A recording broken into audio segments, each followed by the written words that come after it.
আসসালামু আলাইকুম। অদ্ভুতের 268তম এপিসোডে আপনাদের সবাইকে সাদর আমন্ত্রণ জানাচ্ছি। আমি আহমেদ বাবু। কেমন আছেন আপনারা? আশা করি সবাই ভালো আছেন। আমি আল্লাহর রহমতে ভালো আছি, আলহামদুলিল্লাহ। তো আজকে চলে এলাম আপনাদের জন্য আরও একটি নতুন এপিসোড নিয়ে, এবং নিয়ে এলাম বেশ কিছু ভয়ের ঘটনা। বসন্ত শুরু হয়ে গেছে গতকাল বসন্ত চলে এলো, এবং আমাদেরও চলে আসার কথা ছিল, কিন্তু গতকাল একটা বিশেষ রাত্রি হয়, নিসফে শাবান বা শবে বরাতের রাত হয়। আমরা অনুষ্ঠানটা একদিন পিছিয়ে দিই, তাই আজকে শনিবারে আপনাদের জন্য নিয়ে এসেছি অদ্ভুতুরে। ইনশাল্লাহ সামনের সপ্তাহে আবার আমরা ফিরে যাব শুক্রবারে। আমাদের যেই নর্মাল স্ক্যাজুয়াল থাকে সেই স্ক্যাজুয়ালে চলে যাব আমরা। তো আজকে আর কথা না বাড়িয়ে অনুষ্ঠান শুরু করব। তার আগে আপনাদের কিছু কমেন্ট আমি দেখে নেই, সবসময় যেটা দেখি আজকেও দেখে নেব। মেঘনা আমাদের লিখেছেন, আমি সাউথ কোরিয়া থেকে শুনছি, এখন ভোর 5টা, বাইরে -18 ডিগ্রি তাপমাত্রা চলছে। এই ঠান্ডার ভেতর অনুষ্ঠান শোনার মজাই আলাদা। আপনার একটা এপিসোড কখনো বাদ যায় না। এভাবেই এগিয়ে যান, দোয়া করি। ধন্যবাদ মেঘনা আমাদের সাথে থাকার জন্য। আরও কমেন্ট করেছেন শাহেদ সুমন সরকার। তিনি আমাদেরকে কমেন্ট করেছেন গাইবান্ধা জেলা থেকে।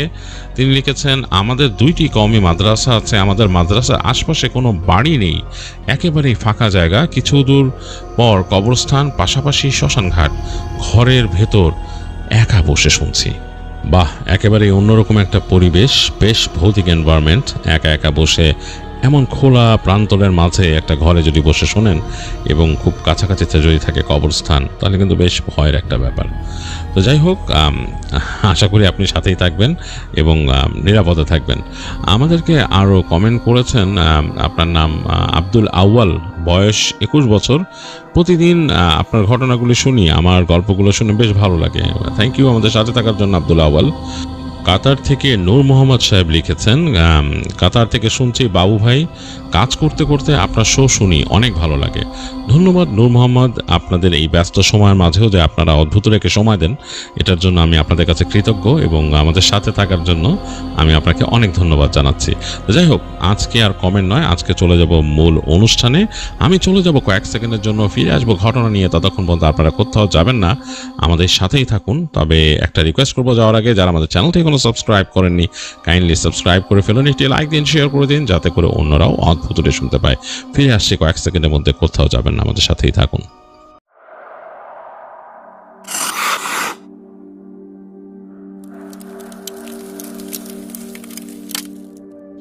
চলে এলাম অদ্ভুতরেতে, এবং নিয়ে এলাম আপনাদের জন্য প্রথম ঘটনা। যেই ঘটনাটি আমাদের সাথে শেয়ার করেছেন অনিল রবি, সংযুক্ত আরব আমিরাত থেকে।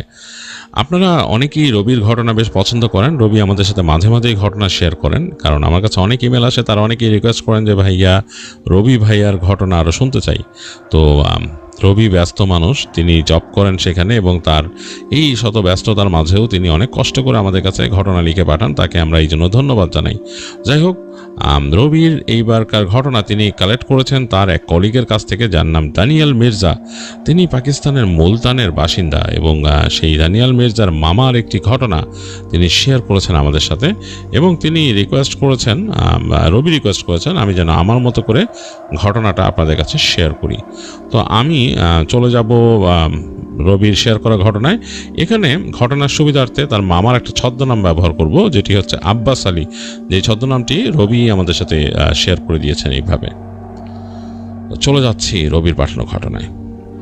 তো এই ঘটনাটি ঘটেছিল 80-র দশকে এবং ঘটেছিল আব্বাস আলীর সাথে। আব্বাস আলী ছিলেন মুলতানের কোন একটি গ্রামের একজন বাসিন্দা এবং তিনি সেখানে মাংস বিক্রি করতেন। তার একটা মাংসের দোকান ছিল। তো যেই গ্রামে তিনি থাকতেন সেখানকার লোক বসতি খুব বেশি না, তবে বেশ পুরনো গ্রাম, বাড়িঘরগুলো মাটির তৈরি এবং সেই গ্রামের মূল যে রাস্তাটা চলে গেছে একেবারে শেষ মাথায় গিয়ে সেটা বেরিয়ে গেছে গ্রাম থেকে একেবারে বনাঞ্চলের মধ্যে। এই ছিল সেই গ্রামের একটা বিন্যাস, এটা একটু বুঝিয়ে রাখা দরকার। আর গ্রামের যে বাজার সেখানে ছিল আব্বাস আলীর মাংসের দোকান। মাংসের দোকান বলতে একটা ছোট্ট দোকানের মতো খোলা, যেরকম আমাদের দেশে মাংস বিক্রি হয় সামনে টানিয়ে রাখা, তো সেরকম। তো আব্বাস আলী সেখানে যেতেন এবং দিনের বেলা গিয়ে তিনি তার মতো বা সেই পশু ওখানে কোরবানি করে এবং তিনি তার মতো বিক্রি বাট্টা করে প্রতিদিন ফিরতেন। তো একদিনকার ঘটনা, ওই দিন আব্বাস আলীর একটু রাত হয়ে গেছে। তিনি তার কিছু মাংস বিক্রি হয়নি, বেঁচে ছিল, তো ওইটা বিক্রি করতে করতে তার বেশ সময় লেগেছে এবং প্রায় রাত 8টা 8:30 বেজে গেছে। তো তিনি ওই সময় মোটামুটি তার আগে তার যে অ্যাসিস্ট্যান্ট আছে তাকে বিদায় দিয়ে দিয়েছিলেন এবং তিনি চিন্তা করলেন যে এখন তিনি বাসায় যাবেন। তো এর মাঝে বেশ কিছু মাংস তার বিক্রি হয়নি, তো এটাকে তিনি তার মতো ব্যাগে ভরে তিনি দোকান গুছিয়ে ফেলে তার মতো সব পরিষ্কার পরিচ্ছন্ন হয়ে তিনি রওনা দেবেন। তো যখন দোকানে ঝাঁপ নামাইছেন তখন কিন্তু তার এলাকার আশেপাশে পুরোপুরি নিঝুম হয়ে গেছে, কারণ তিনি বাজারের যেই সাইডটাতে বসতেন তার যে দোকানের পাশ থেকে কিন্তু রাস্তা চলে গেছে, ওইখানে আর কিছু নাই, কোনো এরপর আর কোনো দোকানপাট কিছু নাই, এরপরই রাস্তা এবং একেবারে একটা চিকন মাটির রাস্তা চলে গেছে, দুই পাশে বিশাল ফসলের মাঠ, এর মাঝে তাকে আসতে হবে। তো তিনি তার মতো হাত মুখ ধুতে খেয়াল করলেন যে আশেপাশে কেউ নাই, পুরা ফাঁকা, বাজারটাই ফাঁকা হয়ে গেছে। তো তিনি চিন্তা করলেন বেশি দেরি হয়ে গেল, এই কাস্টমারের আশায় বসে থেকে আর কি হবে, যাক গোশ যেগুলো আছে এগুলো নিয়ে যায়, বাসায় নিয়ে রান্না করতে বলবো বলে তিনি ব্যাগে ভরে রওনা দিলেন একসময়। তো হেঁটে আসতেছেন, আকাশে খুব সুন্দর একটা চাঁদ উঠছে এবং বেশ ঝিরিঝিরি বাতাস বইতেছে। তো ওইখানে বেশিরভাগ বাড়িঘরগুলো কিন্তু গ্রামে মাটির বাড়ি এবং এই মাটির বাড়িগুলো বেশ পুরনো। তো এইগুলো তিনি দেখতেছেন এবং তার কাছে বেশ অন্যরকম লাগতেছে। তো অনেক বাড়ি আছে এগুলো আবার অ্যাবান্ডন হয়ে গেছে, আর সেই সময় আসলে এত জায়গা জমির এত বেশি ছিল না, এখন যেমন মানুষজন বেড়ে গেছে, মানুষজন জায়গার কদর করে, তখন এতটা বেশি ছিল না। ওখানে এমন আছে যে কোনো বাসাকেও ফেলে গেছে, ওখানে পড়ে আছে। তো তিনি দেখতে যাচ্ছেন ওগুলা যে খালি বাড়ি পড়ে রয়েছে এবং চাঁদের আলোতে সেই খালি বাড়িটা কেমন জানি অন্যরকম লাগতেছে, ভৌতিক একটা অবকাঠামোর মতো এরকম দেখতে তিনি আসতেছেন। কিছু প্রাচীন গাছ দেখতেছেন, বেশ পুরনো প্রাচীন গাছ সেখানে আছে এবং ওইখানকার যে আবহাওয়াটা বেশ সুন্দর বাতাস আছে, শুষ্ক বাতাস। তো এইভাবে করে তিনি যখন আসতেছেন, হঠাৎ করে তিনি খেয়াল করলেন একটা গাছের ফাঁক থেকে একজন মানুষ, মনে হচ্ছে একজন মানুষ এরকম কাঁধে উকি দিচ্ছে তার দিকে। আব্বাস আলী একটু চিন্তা করলেন যে এটা কে। তো তিনি একটু থতমত খেয়ে গেছেন, চিন্তা করছেন কে এরকম রাতের বেলা উকি দিচ্ছে, কিছু বোঝা যাচ্ছে না, মনে হচ্ছে যে একটা কালো রঙের জব্বা পরা টাইপের এরকম উকি দিচ্ছে।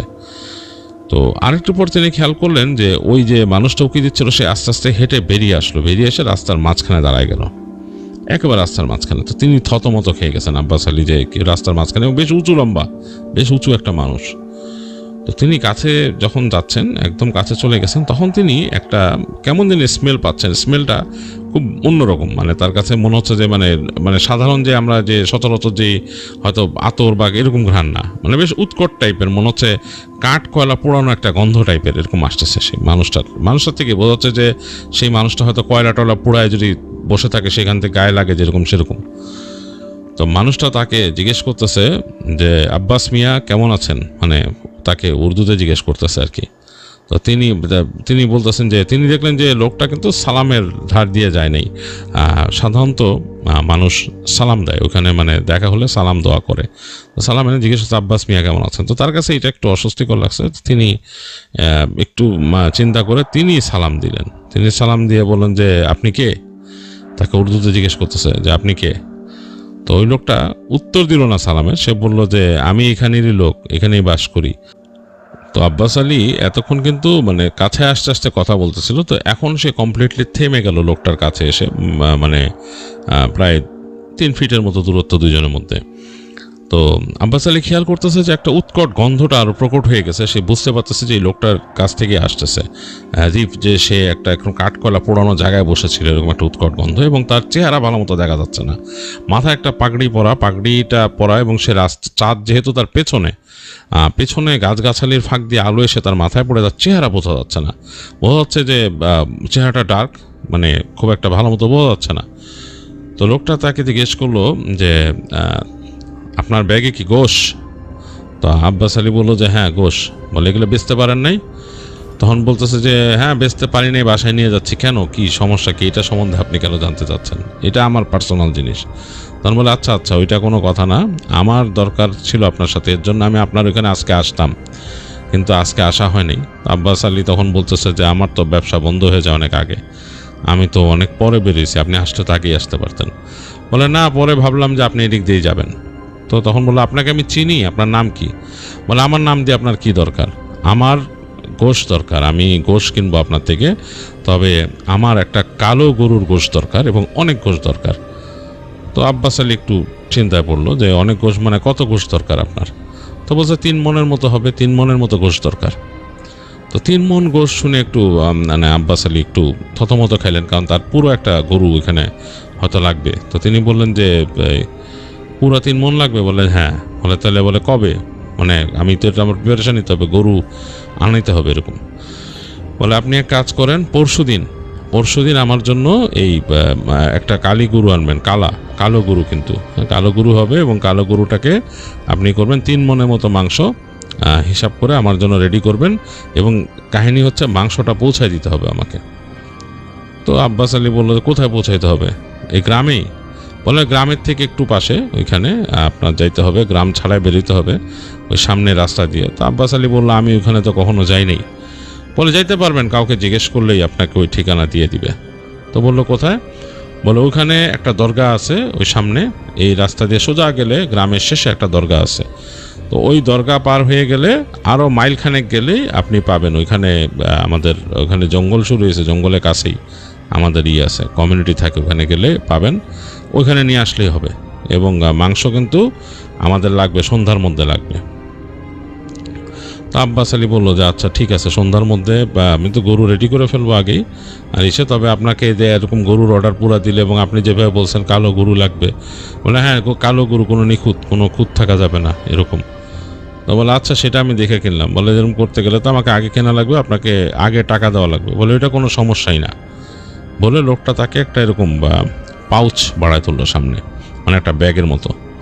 তো ব্যাগটা হাতে নিল আব্বাস আলী, হাতে নিয়ে দেখতেছে যে একটা চামড়ার খসখসে এরকমই। তো বলতেছে যে গুনেন, এখানে গুনেন, টাকা গুনেন, এখানে ভিতরে পয়সা আছে, গুনে নেন। তো আব্বাস আলী বললো যে অন্ধকারে এখানে আমি গুনবো? কয় যে আপনি ওখানে যে ঘুরেন, মানে চাঁদের আলো আছে, চাঁদের আলো তো দেখে দেখে গুনেন। তো আব্বাস আলী একটু অস্বস্তিতে পড়ে গেল, রাতের বেলা এরকম রাস্তার মধ্যে দাঁড়ায়, এটা কি একটা অবস্থা হয়েছে। তো সে মানে লোকটা বলছে গুনেন, হ্যাঁ গুনে দেখেন, গুনে নিতে হয় টাকা। তো আব্বাস আলী আস্তে করে ওই দাঁড়ালেন, ওই চাঁদের আলো যেখানে আসে সেখানে বের করে ওই দেখলেন পুরানো একটা চামড়ার পাউচ, মানে চামড়ার ব্যাগ, থলের মতো আর কি। সে বের করে মোটা টাকার একটা তো সে গুনে দেখলো যে হ্যাঁ যথেষ্ট টাকা আছে। তো বললো যে তো বেশি টাকা, আমি এত টাকা দিয়ে কী করবো? বললো অসুবিধা নাই, আপনি রাখেন, টাকা যা লাগে কিনেন, বাকি টাকা ফেরত দিয়ে দিয়েন আমাকে, ওইখানে আসলে ফেরত দিয়ে দিয়েন বাকি টাকা। তা আব্বাস আলী মোটামুটি বুঝলো যে ওখানে মোটামুটি বেশ খানিকটা বেশি টাকাই আছে। তিনি বলতেছেন যে আমার এত লাগবে না, এখান থেকে নিয়ে যান কিছু, আমার মাংসের দাম সব মিলে। বলে কি না না অসুবিধা নেই, আপনাকে খরচ করেন আগে, আপনি গরু পছন্দ মতো করে কিনবেন, কেনার পর যা থাকে সেটা ফেরত দিয়ে দিন। তো আব্বাস আলী বলতেছে যে আপনি আমাদের টাকা দিলেন, আপনি প্রমাণ রাখবেন না? প্রমাণ লাগবে না, আমি আপনাকে চিনি। তো আব্বাস আলী বললো আপনার নাম? বলে আমার নাম লাগবে না, আপনি এখানে আইসেন কালকে। বলে লোকটা ফট করে ঘুরে হাঁটা ধরলো। তো আব্বাস আলী একেবারে থতমতো খেয়ে গেল যে লোকটা হেঁটে চলে যাচ্ছে, সে দেখতেছে মানে এই গাছের ফাঁক দিয়ে যে চাদর আলো পড়তেছে, তার গায়ের মধ্যে যে কালো একটা আলখাল্লা পরা সেটার মধ্যে পড়তেছে, এবং মাথাও সে ঢেকে নিছে। তো আব্বাস আলী কিছুক্ষণ দাঁড়ায় থাকলো ঠায়, এর মধ্যে দেখলো যে বাতাস আসতেছে, তার একটু ঠান্ডা লাগতেছে। তাড়াতাড়ি সে টাকাটাকে আবার ঢুকায়, এবং সে পাউচ সহই আর কি সে ভালো মতো ঢুকায়। সে আস্তে করে সেটা তার কোমরে লাগাইলো, কোমরে রেখে মানে বেঁধে নিল আর কি কোমরের ইসের সাথে। তার এমনি টাকা পয়সার একটা এমনি থলি থাকতো, ওইটার সাথে বেঁধে নিল, বেঁধে নিয়ে সে আবার রওনা দিল তার হাতের গোশ নিয়ে। তো এইভাবে সে বাসায় চলে আসলো।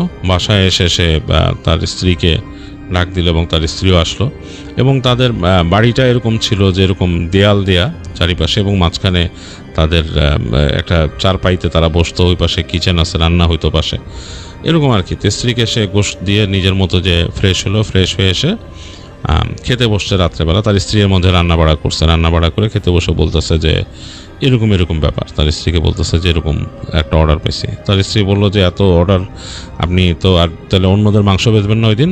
তো বললো যে আমার তো খাটনি বেশি পড়ে যাবে, কারণ গ্রামে যারা অন্যরা গোশ কিনে তাদের তার ফিরাইতে পারবো না, তো ওই দিন আমার কাজ বেশি পড়ে যাবে, ওই মানে কারণ আমার নর্মাল গরুও করতে হবে আর এই লোকের জন্য আস্ত গরু লাগবে।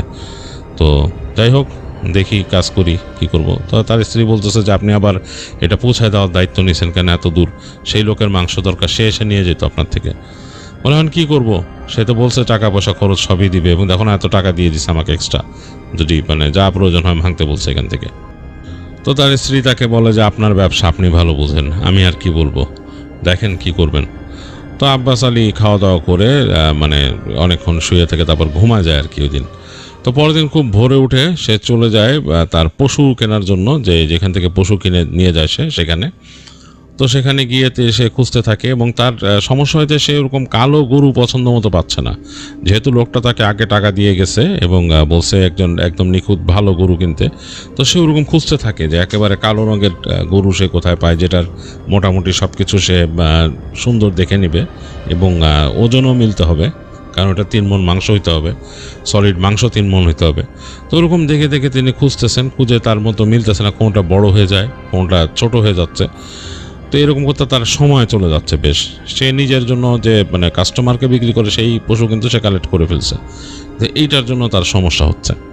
তো যাই হোক, সে চিন্তা করে যে যাক, হ্যাসেল হয়ে যাচ্ছে, সময় চলে যাচ্ছে। তারপর সে করে কি, তার পরের দিনের জন্য যে সে পশু মানে কোরবানি দিবে সেটাও সে নিয়ে নেয়। সে তার নিজের জন্য 2টা গরু কিনে, আর কালো গরু খুঁজতে খুঁজতে এক সময় পায়, তো তার পছন্দ মতো একটা পায়। তো এর মধ্যে কিন্তু সময় অনেক চলে গেছে। তো তার ওই দিন রাগ উঠে, সে মনে করে যে না, এই লোকের থেকে আমার মাংসের দাম বেশি নিতে হবে। সে রাগ উঠে যায়, এত হ্যাসেল করে আমি তাকে স্বাভাবিক দামে কেন দিব, মানে নর্মাল দামে মাংস কিনে সেটা এক জিনিস, আমি আমার দাম আমার মতো হাঁকবো। দাম আমি এই লোক বলছিলাম যে এটা তো আসলে বেশি দিয়ে ফেলছে, আসলে মনে হয় না বেশি দিয়ে ফেলছে, এই লোক মনে হয় ফেরত কিছু পাবে না, সেরকম একটা হিসাব করে সে যাই হোক 3টা পশু নিয়ে সে চলে আসে। তো এ আসার পর সে তার ওই দিনকার যে পশু যেটা কোরবানি করার করে সেটা বিক্রি করে এই 2টাকে নিয়ে সে রওনা দেয় গ্রামের একজন কৃষকের বাড়ির দিকে, এবং কৃষকের বাড়িটা কাছাকাছি, এবং সেই কৃষকের ওইখানে তার ওখানে যে গোয়াল আছে, সেই গোয়ালে তিনি তার গরুগুলোকে রাখেন। যদি কখনো বেশি গরু নিয়ে আসেন তিনি রেখে দেন সেখানে ওই দিন রাতের জন্য। তো এইভাবে ওইখানে তিনি যাচ্ছেন সে কৃষকের বাড়িতে। তো কৃষকের বাড়িটা হচ্ছে একেবারেই তাদের ওই তার দোকান থেকে বের হলে বিশাল একটা ফসলের মাঠ, ফসলের মাঠের পাশ দিয়ে একটা ছোট্ট রাস্তা, সেটা দিয়ে যেতে হয়। তো সেটার একদম শেষ মাথায় গেলে বিশাল একটা গাছ আছে, গাছের পাশ দিয়ে সেই কৃষকের বাড়ি। তো তিনি ওদিকে যাচ্ছেন, যখন তিনি ফসলের মাঠের মধ্যে দিয়ে যাচ্ছেন দেখতেছেন দুই পাশে সন্ধ্যা ঘনায় গেছে, একদম মানে সন্ধ্যা একদম ঘনায় গেছে, কারণ তার লেট হয়েছে অলরেডি। আজকে ওইখানে গেছিলেন হাটে, এখানে আসছেন মাংস বিক্রি করছেন, একদম ঘনায় গেছে, মানে অন্ধকার প্রায় নেমে আসছে, মানে আলো আধারি একটা চারিপাশে। এর মধ্যে তিনি দেখতে পান যে এই ফসলের মাঠের মধ্যে দিয়ে মনে হচ্ছে মশার, মানে ছোট ছোট মশার মতো পোকা বা মশা, এটার একটা বিশাল দল একটা আকৃতির মতো বানায় রাখছে, এটা মানুষের মতো আকৃতি, তার পাশ দিয়ে তার থেকে বেশ খানিকটা দূর দিয়ে যাচ্ছে। দেখে মনে হচ্ছে যে অনেক মশা একসাথে ঘুরতেছে, কিন্তু আকৃতিটা দেখে তার কাছে মনে হচ্ছে এটা মানুষের মতো বড়। তো তার গায়ে কাঁটা দিয়ে উঠলো। আসলে আব্বাস আলী মানে কিছু বলতে পারতেছে না, তার অস্বস্তি লাগতেছে। তিনি হেঁটে হেঁটে যাচ্ছেন, এর মধ্যে দেখলেন যে আকাশে চাঁদ দেখা যাচ্ছে, অন্ধকারটা আরও ঘনীভূত হইতেছে, এই আলোটা একদম মিলায় যাচ্ছে। তো একসময় তিনি সেই কৃষকের বাড়িতে চলে আসলেন গরু 2টা নিয়ে, এবং তার গরুগুলো একটু কেমন জানি করতেছে, মানে ছটফট করতেছে। তিনি বুঝতেছেন ওই যে তিনি কিন্তু এখনও দূরে দেখতেছেন সেই মশার এই চাদলটা, মনে হচ্ছে যে এক নাগাড়ে অনেকগুলো মশা একত্রিত। যে অনেক সময় দেখা যায় মানুষের মাথার উপর ঘুরে, ওইভাবে পুরো একটা মানুষের আকৃতি নিয়ে বেশ খানিকটা দূরে তাদের থেকে এরকম একসাথে মশাই করতেছে, এবং গরুগুলো খুব ছটফট করতেছে। তো তিনি কৃষককে ডাকলেন ওইখান থেকে দাঁড়ায়। তো একটু পরে কৃষকটা আসছে, সে একটু মানে তার মানে মুখ বেজার, কারণ এত লেট করে আসছে রাতের বেলা, তাদের আসলে কাজ থাকে। তো কৃষক একটা হ্যারিকেন নিয়ে আসে, এসে বলতেছে, আব্বাস ভাই কি ব্যাপার, এত লেট করে ফেলছেন আজকে? ভাই আমি তো কাজ করতেছিলাম, কাজে একটা মানে ওখান তো উঠে আসতেছে, আপনি একটু আর্লি আসলে ভালো হয়, কারণ তো আমরা তো গোয়াল টোয়াল লক করে দিই, আপনি যেহেতু দেরিতে আসছেন মনে করছি যে আসবেন না। তো আব্বাস আলী একটু লজ্জিত হয়ে বললো যে আসলে আজকে আমার একটু লেট হয়ে গেছে, বেচা বিক্রি শেষ করতে করতে অনেক কাজ তো, আর গেছিলাম একটু গরু কিনতে। ফার্স্টে একটা অর্ডার আছে, পুরো একটা আস্ত গরুর অর্ডার। তো বলো আচ্ছা আস্ত গরু কোনটা? বলে যে কালোটা। বাহ, দেখে তো বেশ তাগড়া মনে হইতেছে, এত গোশ নিবে একজন? বলে যে হ্যাঁ। কোন অনুষ্ঠান আছে মনে হয়? তা আব্বাস আলী বলে যে হ্যাঁ থাকতে পারে, জানি না, আমারে বলছে এরকম। বলে আচ্ছা ঠিক আছে আসেন। তো যে সেই লোকটা যে তাদের ওখানে গোয়ালের পাশে একটা এক্সট্রা রুম, যেটা নাকি আব্বাস আলীর জন্য তারা রাখছে, সেটা খুলে দেয় আর কি, সেখানে গরু থাকে। তো গরু নিয়ে যাচ্ছে যখন, সেই কৃষকও যাচ্ছে আগে হ্যারিকেন হাতে, পিছনে আব্বাস আলী তার সাথে সেই দুইটা গরু। তো দেখা গেল ওই যেখানে গোয়াল ঘরে যে মেন দরজাটা যেটাতে গরু রাখবে আর কি আব্বাস আলী, সেটা কাছাকাছি আসছে যে গরু ওই কালোটা আর হাঁটতেছে না, একদম দুই পা আটকায় এরকম করে রয়েছে, সামনের দিকে তাকায়, ওই ফাঁকা দরজাটার দিকে তাকায়, সে যাবেই না, ফোঁস ফোঁস করতেছে। আব্বাস আলী টানার চেষ্টা করতেছে যে ওই সামনে দরজা, সে যায় না। তো কিষান বলতেছে যে কি সমস্যা, কি গরু এরম করে কেন? এই পাশেরটা তো শান্ত, এটা এরম করতেছে কেন? বলে বুঝতেছি না। তো বলছে না সে যাবেই না, ফোঁস করতেছে। তো সে আব্বাস আলী অবশ্য একটা জিনিস খেয়াল করলেন যে ওই যে তাদের সেই গোয়ালের কাছে সেই জিনিসটা, মানে ওই যে সেই যে পোকামাকড়ের যে যেটা ছোট মশার মতো যেটা কুণ্ডুলি, সেটা ওখানে আছে কাছাকাছি উঠতেছে। তো মানে সে অস্বস্তি ফিল করলো যে এটা কি কোনো ব্যাপার নাকি, ঘটনাটা কি এখানে কেন? এটা মানে গোয়ালের ওই পাশের দরজার কাছে ওইটা একসাথে এক গাদা এরকম মশার মতো উঠতেছে, এরকম হয়ে গোল হয়ে।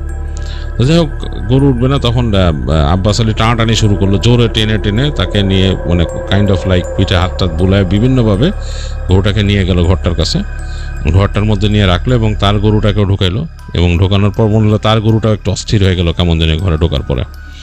তো তারপরে দুইটা মানে একেবারে সাউন্ড করতেছে, হঠাৎ মানে ডাকা শুরু করলো জোরে, মানে মনে হচ্ছে জোরে জোরে ডাকতেছে, ঘাড় এরকম টানতেছে, ই করতেছে। তো আব্বাস আলীর কাছে একটু অস্বস্তি লাগলো যে এরকম কেন? এটা লোকটা ওই যে কিষান যে, সে অবাক হলো, যে বললো যে গরু কি পাগলা নাকি, এরকম করতেছে কেন? আব্বাস আলী বললো জানি না, এতক্ষণ তো কিছুই করে নাই, নর্মাল ছিল। তো বলে তারা বের হয়ে আসলো তাদের যে গোয়ালের দরজা লাগাই দিয়ে।